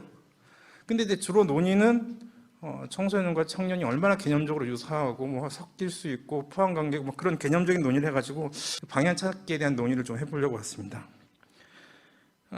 기본적으로 우리는 사실 우리란 말은 요즘 쓰는 말이 아니에요. 너와 나지. 너와 나를 어떻게 합쳐서 우리가 되겠냐고 하죠. 개인주의 시대죠. 청년들은 더 할 거예요. 우리라고 얘기하면 누군데요, 우리가? 모르는 얘기죠. 결국 우리라고 할 때 우리는 결국 이제 현실적으로 지역사회밖에 안 남죠. 우리가 2만 불 시대 때는 중앙에서 이렇게 지침을 만들어주면 효율적으로 다 쓰는 게 되게 중요했어요. 근데 3만 불이 넘어가면 양극화가 되기 시작해가지고 못 사는 사람은 계속 못 사는데 잘 사는 되게 잘 살아요. 잘 살수록 양극화가 자꾸 생겨요. 그러니까 우리가 앞으로 더 잘 살수록 더 양극화가 될 건데, 그러면 지역사회는 자꾸 파탄이 나는데 그 지역사회를 어떻게 살릴 거냐. 결국 제가 보기엔 우리는 여기서 우리 찾기는, 우리의 방향 찾기는 성남시의 지역사회, 성남의 지역사회. 그러면 성남에서 요구하는 게 뭐냐? 성남이 유지돼야 되겠죠. 성남이 유지되려면 청년이 있어야 돼요. 청년이 있으려면 여러 가지가 필요하죠. 살 집도 있어야 되고 직장도 있어야 되고. 그래서 요즘은 청년 정책을 굉장히 심각하게 고민하고 있죠. 지역사회로 살아남기 위해서. 중앙정부는 별로 관심이 없어요. 그러면 청년을 잘 키워야 되는데 청년이 계속 그분들이 있어야 지역사회가 활성화되니까 그 지역사회 재생산을 위해서 반드시 필요한데 요즘 어떻게 하냐면 지역인재 정책이라고 그래요. 그러니까 결국 청소년과 청년은 뭐 개념적으로 구분할 게 아니라 지역사회 입장에서는 지역인재예요. 지역을 살릴 인재죠. 구분할 이유가 없어요. 현장에서는. 근데 또 구분할 이유가 또 하나 생기죠. 아까 이제 맨 마지막에 한 거. 청소년 지도사가 청년에 대해서 뭘 할 수 있냐. 그건 이제 여기서 우리는 또 이제 청소년 지도자들에 대한 얘기죠. 그래서 교수님들이 좀 그 얘기를 할 줄 알았어요. 내가 지금 청소년 지도학과나 청소년학과에 있는데 청년 문제가 앞으로 심각하니까 청년 문제의 전문성을 키우기 위한 이런 교육과정을 만들 거예요. 여러분도 거기에 참석해갖고 재교육 받으세요. 그런 말을 하나도 안 하시더라고요.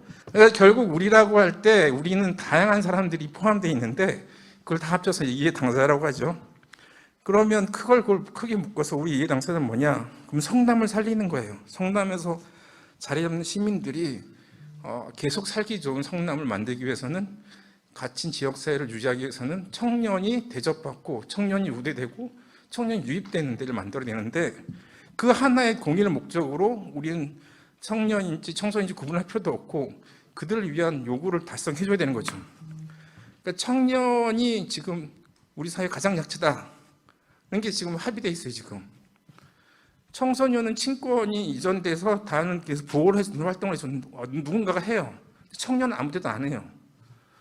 그러면 그 공백지가 공백이고 그 사각지대인데 그 사각지대를 누군가 해주고 싶은데 아무도 안 해줘. 시작이 반이라고 청소년재단에서 그걸 했기 때문에 뭐 욕도 먹고 힘들고 자아정체성도 감도 생기죠. 청소년재단이 청소년기인 것 같아요. 자아정체성에 혼란이 생기는 거죠. 질풍도 하고 있는데 이때 이제 그래도 우리가 하는 건 뭐냐면 시작이 반이라는 걸 했던 거예요. 누군가는 해줬으면 좋겠지만 이 관료제에서는 정해지지 않으면 안 하는 건데 이 관료제를 깨는 첫 번째 펭귄이 계셔가지고 그분이 이제 동료를 해서 이걸 만든 거죠.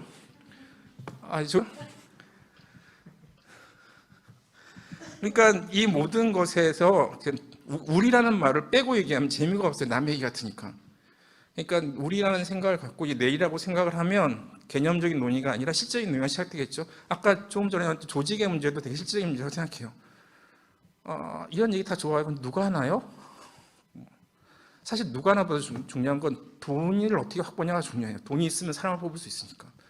청년 전문성이 필요하다는 건 아니에요. 그러니까 매칭할 수 있는 거, 크리에이션할 수 있는 능력 그 자체가 전문 역량일 텐데 그 역량은 메타 역량이라서 뭐 끝이 없을 거고 앞으로 계속 개발해야 될 건데 이건 재단 전체 전문성과도 마찬가지죠. 너 뭐 하냐 그러면 말할 게 없어요. 메타 능력이기 때문에. 그런 면에서 뭐 계속 자아 정체성의 혼란이 있긴 하겠지만 그래도 누구도 못한 일을 한다는 점에서 이제 축사를 드리면서 인사하겠습니다. 감사합니다.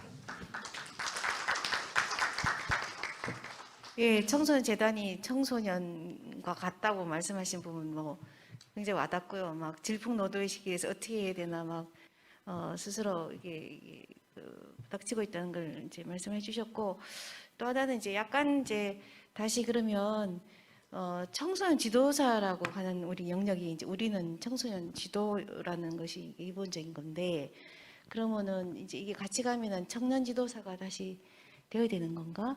그러면 청년 지도학과가 생겨야 되는 건가? 라는 질문을 던져주셨습니다.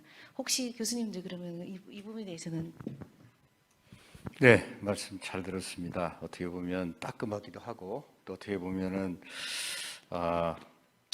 저희도 변명거리가 없지 않아 있고 뭐 그런 상황인데 어쨌든 좋은 말씀 잘 주셨고요. 일단 한 두 가지 점에서 말씀을 드린다면 첫 번째 본 주제에 관련해서 우리가 누구냐, 우리가 무엇을 해야 되느냐 저는 좋은 말씀 잘 들었는데 그 우리를 내가 그리고 청소년 그러니까 성남 청소년 재단과 대치를 시켜서 본다면 우리가 모든 일을 하는 데 있어서 좋은데 이 일을 해야 되고 저 일도 해야 되고 참 좋은데 그 일을 네가 해가 아니라 우리가 했다라는 점에서 전 그 우리는 이 성남 청소년 재단이라고 봅니다.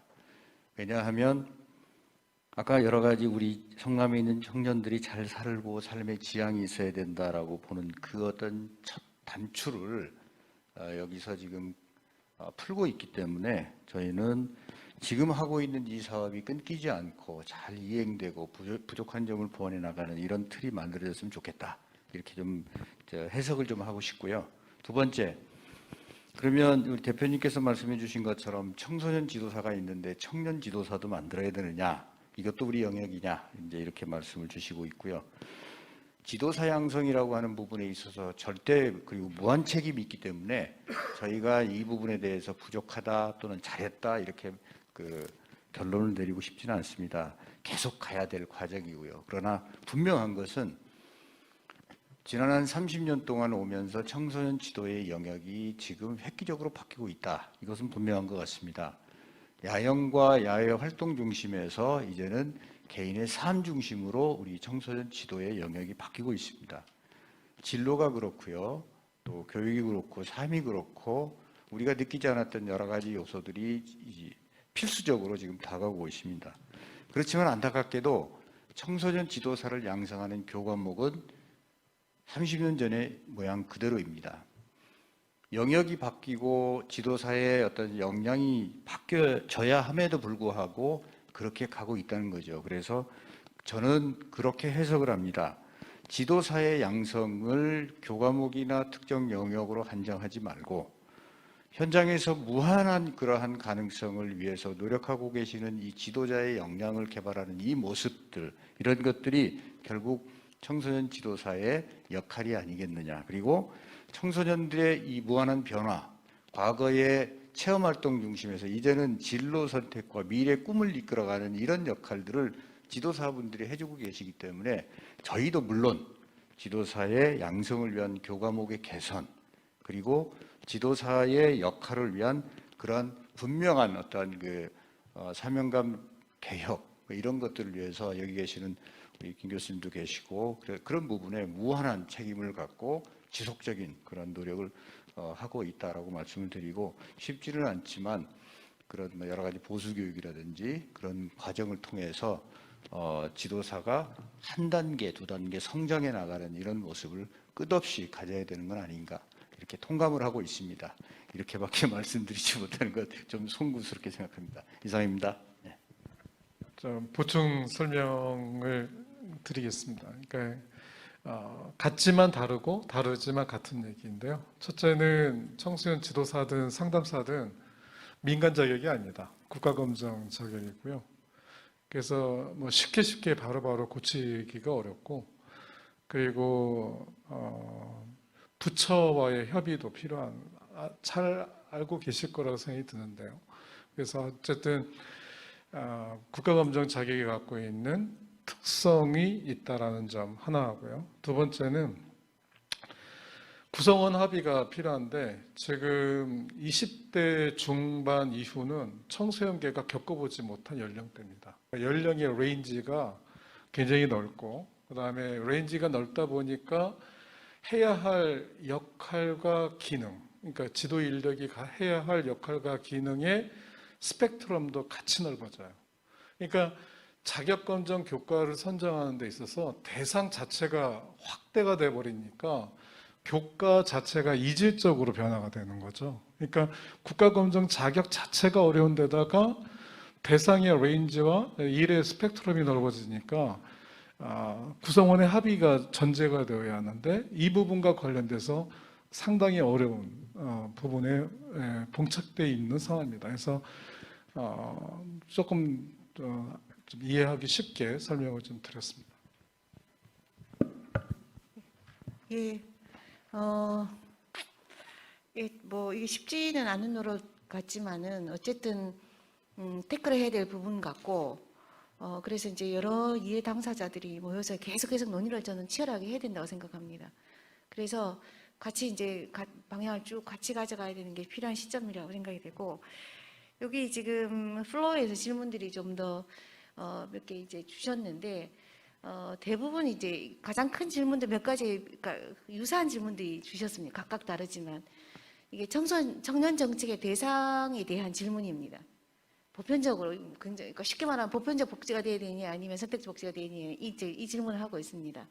그래서 이제 청년 청소년들과 달리 뭐 청소년 마찬가지겠지만 특히나 청년 같은 경우에는 나이가 좀 더 성숙했고 1인 하급에 바쁜 사람들이 많은데 그러면 이들을 대상으로 하는 거 말고 정말 필요한 사람들 대상으로 하는 정책으로 가는 게 이제 어떨까? 그 다음에는 또 한편으로는 약간 상반되는 질문이 뭐냐면 청년을 요보호 대상으로 바라보는 시각이 이게 맞냐? 이게 이제 이런 질문도 나왔습니다. 그래서 되게 다른 얘기입니다. 한편으로는 은둔형 외톨이나 이런 이제 그 진짜 요보호 대상에 대해서 이게 집중이 되어야 되는가라고 질문을 하고 있고 또 한편으로는 보편적인 측면에서 청년을 그 포함해서 요보 대상의 관점만 들여다보는 게 옳은 일이냐라고 이제 질문을 해서 두 가지 다른 질문을 했고요. 아마 이제 정책적으로 우리가 이제 아마 합의를 이뤄야 될 우선순위로 지금 가져가야 될 부분 같긴 한데 좀 더 말씀을 들어보도록 하겠습니다. 그래서 여전히 이제 주 고객이 누구여야 될까 같은 질문입니다.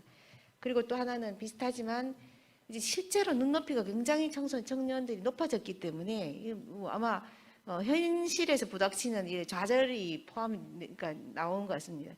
이 눈높이가 높아진 청년 어디까지 맞춤형 정책 지원을 해야 하나요?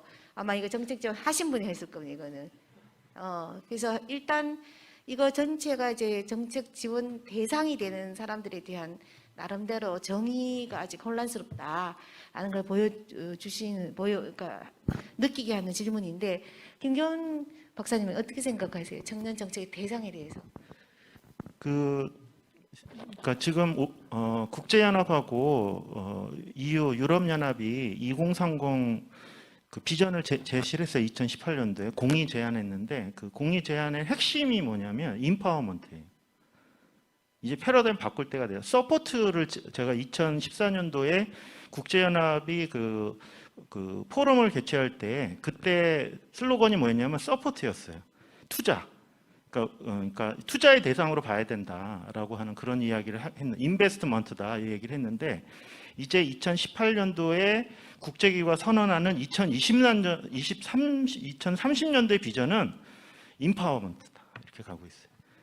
그게 기후변화 이런 거 연동이 되는데 그러니까 기성세대는 사실은 이권과 이해관계가 있기 때문에 진정한 미래의 문제를 주체가 될 수 없다. 그래서 지금 유럽은 다 아시겠지만 굉장히 젊은 사람들이 다 그 수장을 맡고 있잖아요. 총리나 대통령이나 이런 걸 그리고 핀란드 북유럽 국가들은 의회의원의 30% 이상이 20대 아니면 30대예요. 우리나라는 아시지만 55세, 50대 이상이 한 60, 70% 차지하는 나라예요. 일본하고 한국이 가장 고령화된 정치인들이 고령화된 나라에 속하는데 그만큼 이제 파워를 줘야 된다, 권한을 줘야 된다. 이런 쪽으로 옮겨가고 있거든요. 그러면은 컨셉이 어떻게 돼야 되냐면 아까 얘기한 코디네이터, 그다음에 네트워킹, 이게 이제 유스 워커의 역할이다. 이걸 엄청나게 강조를 하고 있어요. 그러니까 요구되는 능력이 바뀌고 있는 거죠. 이렇게 끌어가는 게 아니고 네트워킹 씌워줘서 최대한 그러니까 청소년 청년이 자기의 역량을 마음껏 발휘하게 해라. 이런 쪽으로 가는 거거든요. 그래서 저는 이제 보편적인 그 어떤 원칙이나 방향, 비전 이런 차원에서의 인파워먼트 이게 이제 굉장히 중요하다고 생각을 하고 근데 강론으로 들어갔을 때 그 굉장히 중요하게 얘기하는 게 뭐냐면 맞춤형 접근을 하라는 거거든요. 그러니까 전체적인 차원에서 인파워먼트를 이야기를 하고 강론으로 들어가서는 맞춤형 가라. 타겟팅 왜냐하면 예산은 제한적이잖아요. 아무리 우선순위를 부여한다 하더라도 부족해요. 그러면 가장 부족한 사람들한테 지원하는 게 맞아요. 그리고 인파워먼트는 법제도적인 문제예요. 사실은 돈이 들어가지 않아요. 그러니까 정책의 핵심으로 두되 그거는 방향을 정하는 거고 제도적인 거예요. 그리고 합의, 약간은 민주주의적인 것이기도 하고 그 다음에 어떤 정책의 방향 그리고 힘을 실어주는 거. 예를 들면 그거 어렵지 않잖아요. 무슨 정책을 결정하기 전에 위원회를 만들어서 청년들이 직접 참여해서 의견도 개진하고 의사 결정도 하게 하자 이런 거거든요. 돈이 들어가지 않는데 엄청난 변화를 가져올 거다라는 것이고 강론으로 들어가서 실제로 재정 투입은 어떻게 하느냐, 부족한 상황, 또 코로나도 있고 뭐 지금 경제 위기도 온다 그러는데 예산이 줄지 않습니까? 그러면 어떻게 가야 할까요? 당연히 맞춤형으로 가는 거예요. 맞춤형으로 가서 하자. 그래서 이제 그 아까 유스 개런티 같은 거는 이제 니트에 초점을 맞춰서 하는 거고, 그 니트라고 해서 우리가 그 폭넓게 정의하는 게 아니고 졸업 후 5개월이 지나기 전에만 지원해요. 그러니까 나이가 34세라고 뭐 29세 나라마다 다르지만 그 사람이 몇 세에 졸업하는 건 상관없어요. 27살에 졸업을 하든 18살에 졸업하든 상관이 없어요. 졸업하자마자 5개월이 지나기 전에 그 시점에 교육도 받지 않고 훈련도 받지 않고 학교도 안 갔다. 그리고 취업도 안 됐다. 그러면 지원해서 1년 동안은 무제한으로 개런티 하겠다는 거거든요. 그러니까 이런 식의 방향. 맞춤형으로 가져야 돼요. 근데 그러면 당연히 그러겠죠. 나는 졸업한 지 6개월인데 왜 난 안 도와줘? 이렇게 할 수 있잖아요. 그죠? 그렇게 할 수는 있는데 이게 어떤 현상을 나타내면 누적 효과라는 걸로 나타납니다. 이 정책이 추진된 이후로 누적적으로 매년 졸업하는 신규 졸업자들의 문제를 그 국가가 보장하는 쪽으로 가니까 전체가 개선되는 거예요. 선순환으로 바뀌어요. 그러니까 이 그룹이 좋아지니까 이미 실업 상태에 있거나 어려움을 겪는 청년들도 해소가 되는 거예요, 같이. 그래서 시너지를 내는 거예요. 그래서 예산은 맞습니다. 아껴 써야 되고 효율적으로 써야 돼요. 그건 어쩔 수 없어요. 그러니까 원칙을 정하고 돈이 들어가지 않지만 정말로 중요한 방향은 제대로 가고 그 다음에 예산은 정확하게 맞춤으로 가야 돼요. 이게 이미 10년 전부터 이렇게 가고 있어요. 근데 우리나라가 이게 안 되는 거예요. 세상에 아동, 청소년, 청년을 나눠서 똑같은 무슨 참여기구를 똑같이 각각 만드는 나라가 한국인데 돈이 안 들어가조차 그렇게 하는 나라거든요. 그리고 예산이 투입되는 것조차 다 중복돼요. 지금 뭐 이슈가 되고 있는 자산 지원 같은 거 복지부에도 하고 고용노동부에도 하고 여기저기 다 하거든요. 그러니까 이렇게 되니까 그리고 무슨 센터가 너무 많아요. 한국은 센터가 많은데 실제로 그러면 그 센터를 청년 그 곳곳에 있느냐 그렇지도 않아요. 예를 들면 프랑스의 그 CIDJ 같은 경우에는 3,000개 정도가 깔려 있어요. 동사무소마다 유럽은 주민센터하고 청년센터가 같이 있는 나라예요. 아동, 청소년, 청년센터가. 독일 학교마다 있어요. 유스센터가. 이렇게 보편적으로 하고 있거든요. 그런 걸 생각하면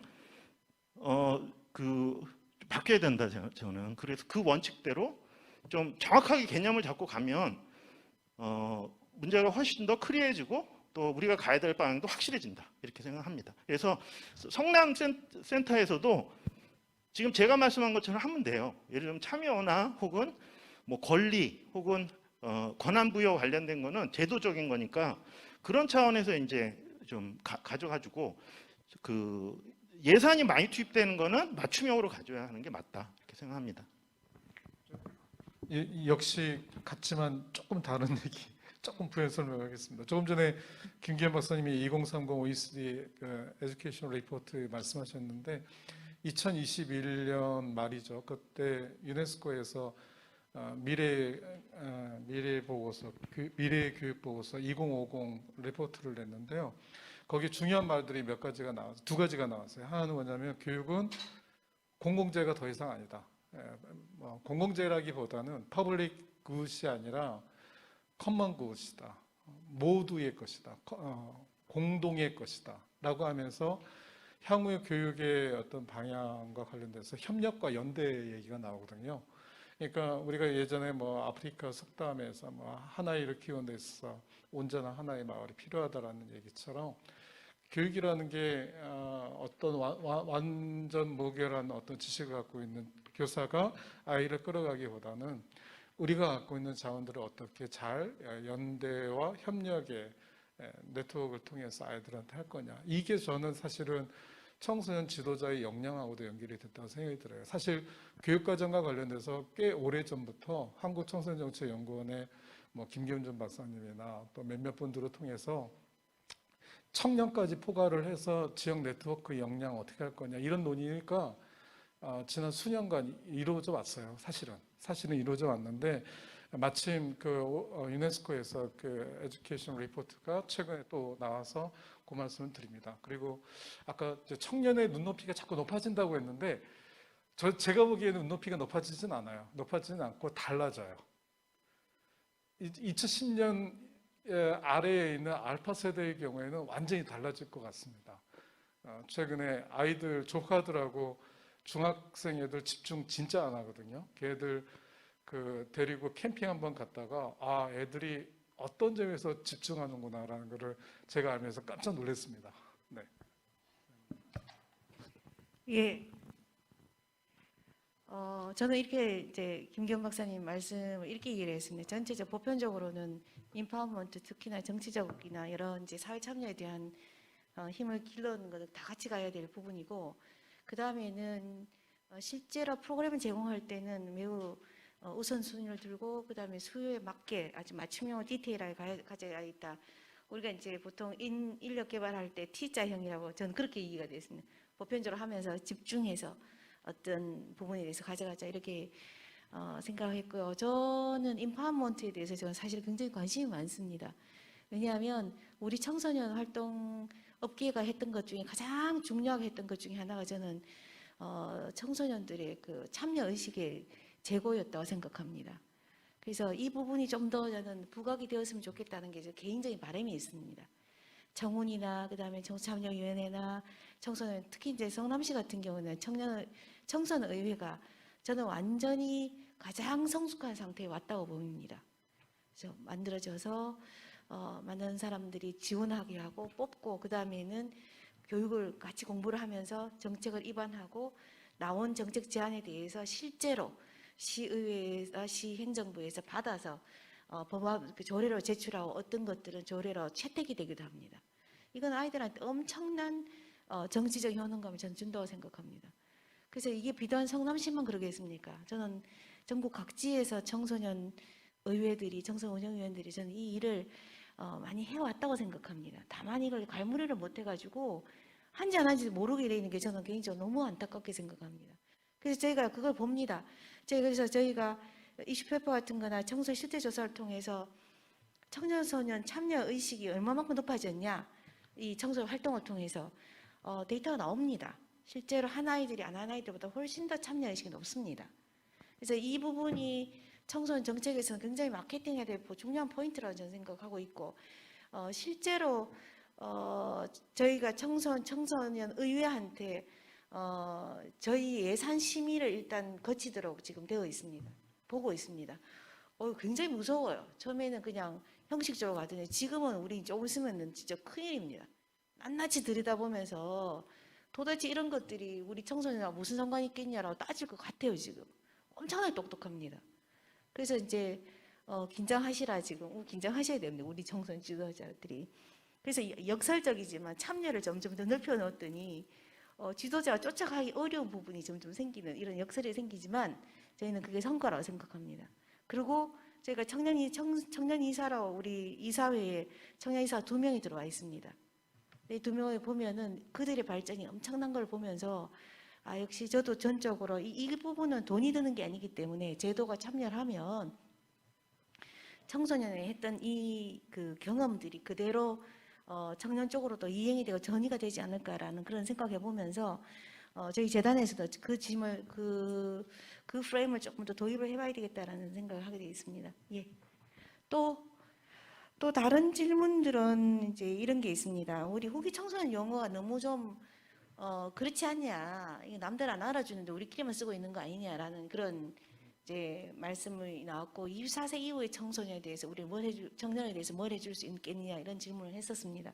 혹시 후기 청소년이라는 개념은 다른 나라에서도 쓰나요? 어떻습니까? 어때요, 김 교수님? 아까 말씀드렸던 그 성인 도래기 이 정도로만 쓰는 걸로 알고 있습니다. 그래서 이 부분은 교수님은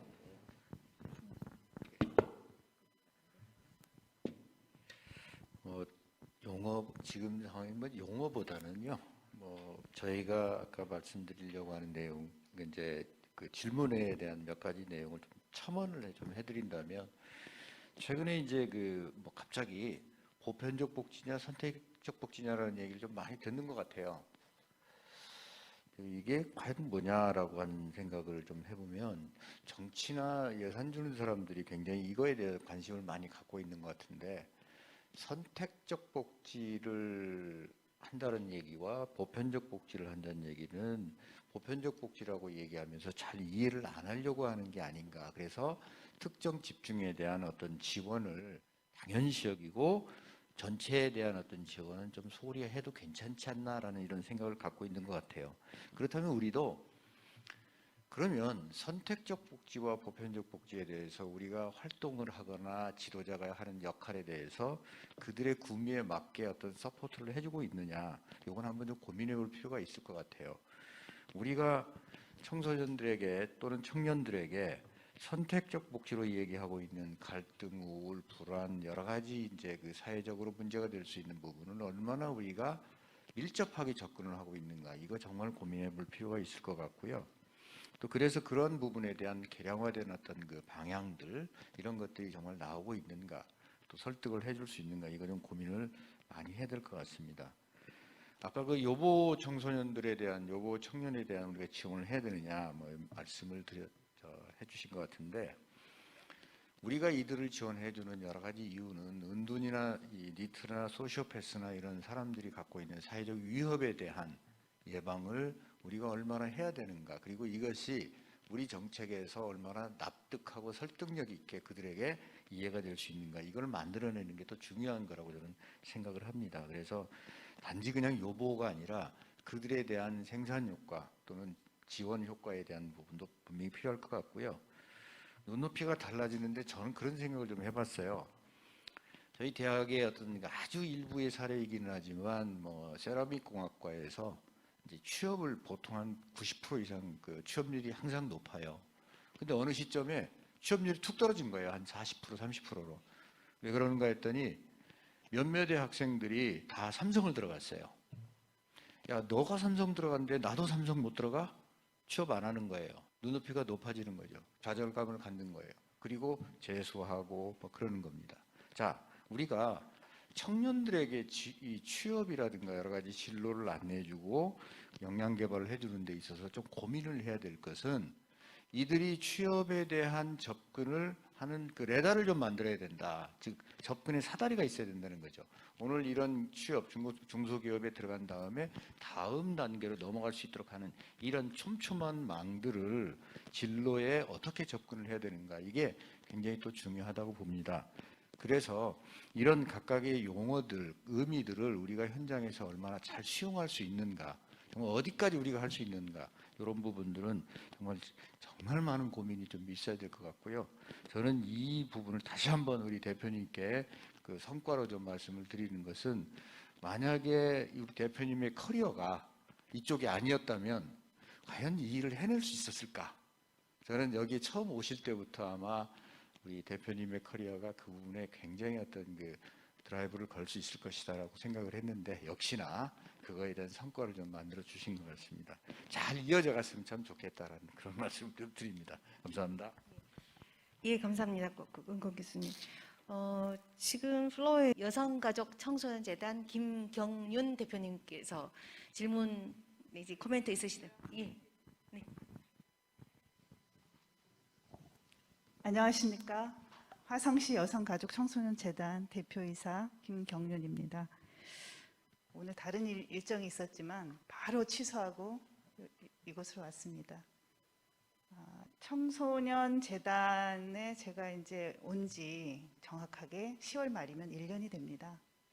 그런데 4년을 마치시고 가는 대표님이 이렇게 훌륭한 성과를 내고 가신다. 이제 이 본보기를 보면서 나는 도대체 뭘 할 것인가. 이제 앞으로 1년 남은 임기 동안 내가 할 수 있는 게 뭘까. 굉장히 고민이 많이 됐습니다. 그리고 공부가 많이 됐고, 저희 화성시 같은 경우에는 청소년 정책과가 생긴다고 합니다. 아직 명확하게 조직 개편이 안 돼서 발표는 안 됐지만 아마도 중앙정부에서의 투자, 그 예산이 확보가 되기 때문에 발빠르게 지자체도 거기에 연동해서 일을 하겠구나. 그리고 청소년재단이 청년재단이 돼야 되지 않느냐라고 이 성남시 모델을 가지고 배워보고자 하시는 분들이 많이 있으시더라고요. 그래서 사실은 그러면 청소년 청년 재단이라고 하면 중간에 방점을 온점을 청소년점 청년 재단이 돼야 되지 않겠냐. 왜냐하면 오늘 이제 모든 박사님과 교수님께서 아동부터 청년까지는 다 그냥 한 통으로 우리가 인간 발달 중에 발달 과정 속에 있기 때문에 하나다 하시지만 그건 우리의 그런 바람이지 사회는 그렇지 않습니다. 각 부처와 예산과 그리고 거기에 그 맞는 종사자의 그 라이센스가 달려 있고 그리고 서로 경합하고 경쟁하는 관계 속에 있기 때문에 그거 쉽지 않지 않나. 그래서 그런 벽은 어떻게 넘을 거냐. 그리고 권일남 교수님께서 앞으로는 삶 중심의 그런 사업을 펼쳐가야 된다고 하셨는데 전적으로 동의하면서 인간의 삶을 보면 생로병사 우리가 결국 태어나서 늙을 때까지 그 과정 속에 결국에는 아동부터 청년까지 다 연결되어 있는 그런 상황인데 아동복지학과 저도 아동복지학과 출신입니다. 정치학을 전공했고 아동복지학을 전공했지만 제가 2006년에는 국가아동정책실무위원으로서 또 자기들이 하기 싫은 청소년 정책 저대로 쓰라고 그래서 코멘트 겸해서 아주 그 미미한 걸 하나 만들어서 내긴 했지만 우리 삶 속에 청소년이 내지는 청년이 딱 거기에 국한되어 있는 어떤 그 삶의 단계라고 착각하는 사람이 많은데 우리 모두는 죽을 때까지 성장합니다. 그래서 사실은 어떻게 보면 끊임없이 그 정책이 만들어져야 되는데 과거에 비해서 사실은 무엇보다도 기회가 부족해서 이러지 않나. 사실은 과거에 졸업을 하면 대학교에서 졸업하면 취업을 했습니다. 근데 지금은 평균 수명도 늘어났고 그다음에 그만큼 일자리가 없기 때문에 그리고 빠르게 발전하고 있기 때문에 거기에 맞지 않는 과거의 직업이 있고 그래서 기회가 부족하기 때문에 우리가 청년 문제가 있는데 이거 어떻게 풀어갈 건가 이거를 벌써 고민하시고 3년 동안이나 하셔서 너무 애쓰셨습니다. 그 말씀하신 중에 아무도 시키지 않은 일을 했다. 그리고 그 미래지향적인 청소년 청년 공간 공유 활성화를 하겠다. 이 말씀하셔서 그게 답이다. 우리가 청소년을 위해서 하지만 부족한 부분 아이들이 없어. 그러면 그건 내려놓는 겁니다. 공유 공간을 놓고 또 청소년 지도자가 아까 지금 발표하신 것 중에 청년 정책 사업 운영의 키워드가 청소년과 청년? 사실은 아까 이강주 박사님은 지역 인재를 하셨는데 저는 성장하는 시민이다 이렇게 보고 있습니다. 시민입니다. 그리고 청소년 지도자들이 어떻게 해서 그 청소년 지도자가 청년을 지도하냐? 절대 여러분이 말씀하셨지만 지도 아닙니다. 판을 열어주고 가교 역할을 하고 정보를 갖다 주고 서포트하고 아까 임파워먼트 얘기하셨는데 지금 임파워먼트 하는 그런 것이다 생각하고 있고 이해관계자가 많은데 합의는 쉽지 않을 겁니다. 대체로 그 맞춰가는 것이지 전적으로 맞을 수는 없지만 각자의 몫을 하는 것 이렇게 저는 생각을 하고요. 그리고 말이 길어지지만 정형화된 모델은 없지 않나. 저희 화성시는 성남시하고 달리 95만 인구의 18.2%인 16만 3천 명 정도가 청소년입니다. 그중에서 9세부터 13세까지의 아까 후기 청소년 얘기하셨지만 초기 청소년이 많습니다. 그 얘기는 젊은 도시, 성장하는 도시, 그리고 앞으로 청소년 쪽으로 더 많이 포커스를 맞춰야 되는 그런 도시인데 그 고용노동부에서 돈을 많이 냈다고 해서 청소년 청년재단이 돼야 되느냐, 과연 청소년을 위한 서비스는 제대로 하느냐, 그리고 청소년 지도자들이 학교에서 배운 그 역할과 사명을 다 하느냐, 아닌 분들이 있습니다. 제가 그래서 굉장히 가슴이 아프고 그다음에 또 이런 모든 좋은 사업을 실행할 때 조직 혁신이 먼저 돼야 된다. 그 조직 구성원들의 동의를 얻어야 된다고 하는데 그거 굉장히 쉽지 않더라고요. 그 모든 어려움을 다 극복하시고 이렇게 훌륭한 일을 하신 진미석 대표님 화이팅입니다. 네, 감사합니다. 예, 오늘 대표님께서 굉장히 중요한 포인트 말씀해 주셨는데, 이게 지금 모델이 각각 달라야 된다라는 거 전적으로 동의를 합니다. 여기에 화성하고 성남하고는 인구 구조가 지금 패턴이 굉장히 다르게 바뀌고 있습니다. 화성은 청소년이 늘어나는 추세고 성남시는 아주 급격하게 줄어드는 추세입니다. 그래서 저희들한테 제가 왔을 때 이렇게 줄어들면 앞으로 우리는 못 먹고 사나 이런 현실적인 걱정이 굉장히 커서 이념적인 것도 있지만 현실적으로 당장 아이들이 이만큼 줄면 그러면 어떻게 되나라는 걱정을 했었는데 반대로 화성 같은 경우에는 그러니까 서비스해야 될 청소년 대상이 우리보다 훨씬 더 많이 있습니다. 그러면 당연히 질문이 그러면 지금 청소년을 위해서 뭐를 현재 아이들이 이게 왜냐하면 주된 서비스이기 때문에 이제 그 포인트 전 전적으로 동의를 하고 또 화성이나 성남만 하더라도 여건이 굉장히 좋은 편에 속합니다.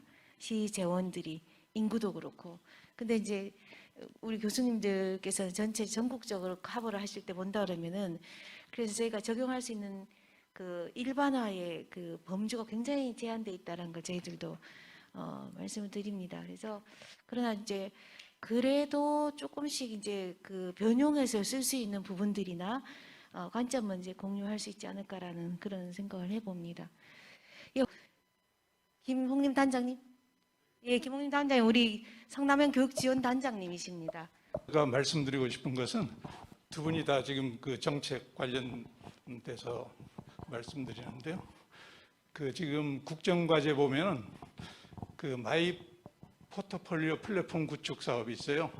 국정과제 보면 와닿더라고. 학생이 진로 탐색부터 학습, 이력, 취업, 경력까지 쭉 관리해 준다는 가칭 마이 포트폴리오 플랫폼 구축이 있습니다. 그런 것을 우리 그 청소년 청년도 그런 차원에서 쭉 하나의 그 라이프 그를 쭉 관리해 주면 청소년들이 고민하는 문제, 나가 앞으로 어떻게 진로를 결정하고 앞으로 한평생을 살아갈 것인가 하는 이런 것이 하나 인파워먼트 그런 쪽에서 방향을 잡아주고 지금 청소년 수련관이라든가 재단인가 학교 연계 사업 해갖고 그런 것까지 긴밀한 이런 기관과의 협조가 절대 필요하지 않나. 이런 것들이 잘 정책적으로 마련되고 실제적으로 이게 지역사회 기관들이 협조를 했을 때 이런 우리 청소년, 청년들이 방향이라든가 고민을 많이 해결해 줄 수 있겠다 하는 이런 제안을 해봅니다. 이상입니다. 예, 단장님 감사드립니다. 예, 저희가 성남형 교육지원단이 성남교육지원청하고 성남시청에 있는 가교 역할을 굉장히 열심히 잘하고 있는 그런 기관이고 저희가 지금 성남에서 시민으로서의 청소년을 잘 키우기 위해서 학교하고 지역사회가 어떻게 연계될지를 가장 접점에서 고민하고 있는 기구이기도 합니다. 그래서 그동안 큰 역할을 해서 성남이 또 하나 자랑할 만한 거는 학교하고 지역사회하고 굉장히 연계가 원활하게 되어 있습니다. 이전에 비해 가지고 제가 이전에 처음에 왔을 때 청소년 시설에서는 학교 문 두드리기가 굉장히 어려워서 고생을 많이 했었습니다. 근데 지금은 학교에서 오히려 지금 청소년 기관한테 문을 두드리고 있습니다. 왜냐하면 저희들이 좋은 공간과 좋은 프로그램을 갖고 있으니까 저희들이 하나의 그 성과라고도 좀 봅니다. 그래서 그 역할에 성남 교육지원단 단장님을 비롯해서 여러분들이 이제 고생을 해주셨다는 말씀을 드리고요. 네, 전체적으로 이제 특별히 더 그 논의가 없으시면 마무리 짓는 걸 하도록 하겠습니다. 그래서 긴가민가 하면서 지금 이때까지 끌고 와 있었지만 그러나 제대로 on the track이 있다라는 거 오늘 지금 확인할 수 있었고요. 그래서 전체적으로 이제 마무리 짓는다면 오늘 굉장히 중요한 키워드들 성장하는 시민, 지역 인재 양성을 위해서 우리 이제 청소년께서 다 같이 노력하고 있다라는 것을 확인할 수 있는 아주 귀중한 자리라고 생각합니다.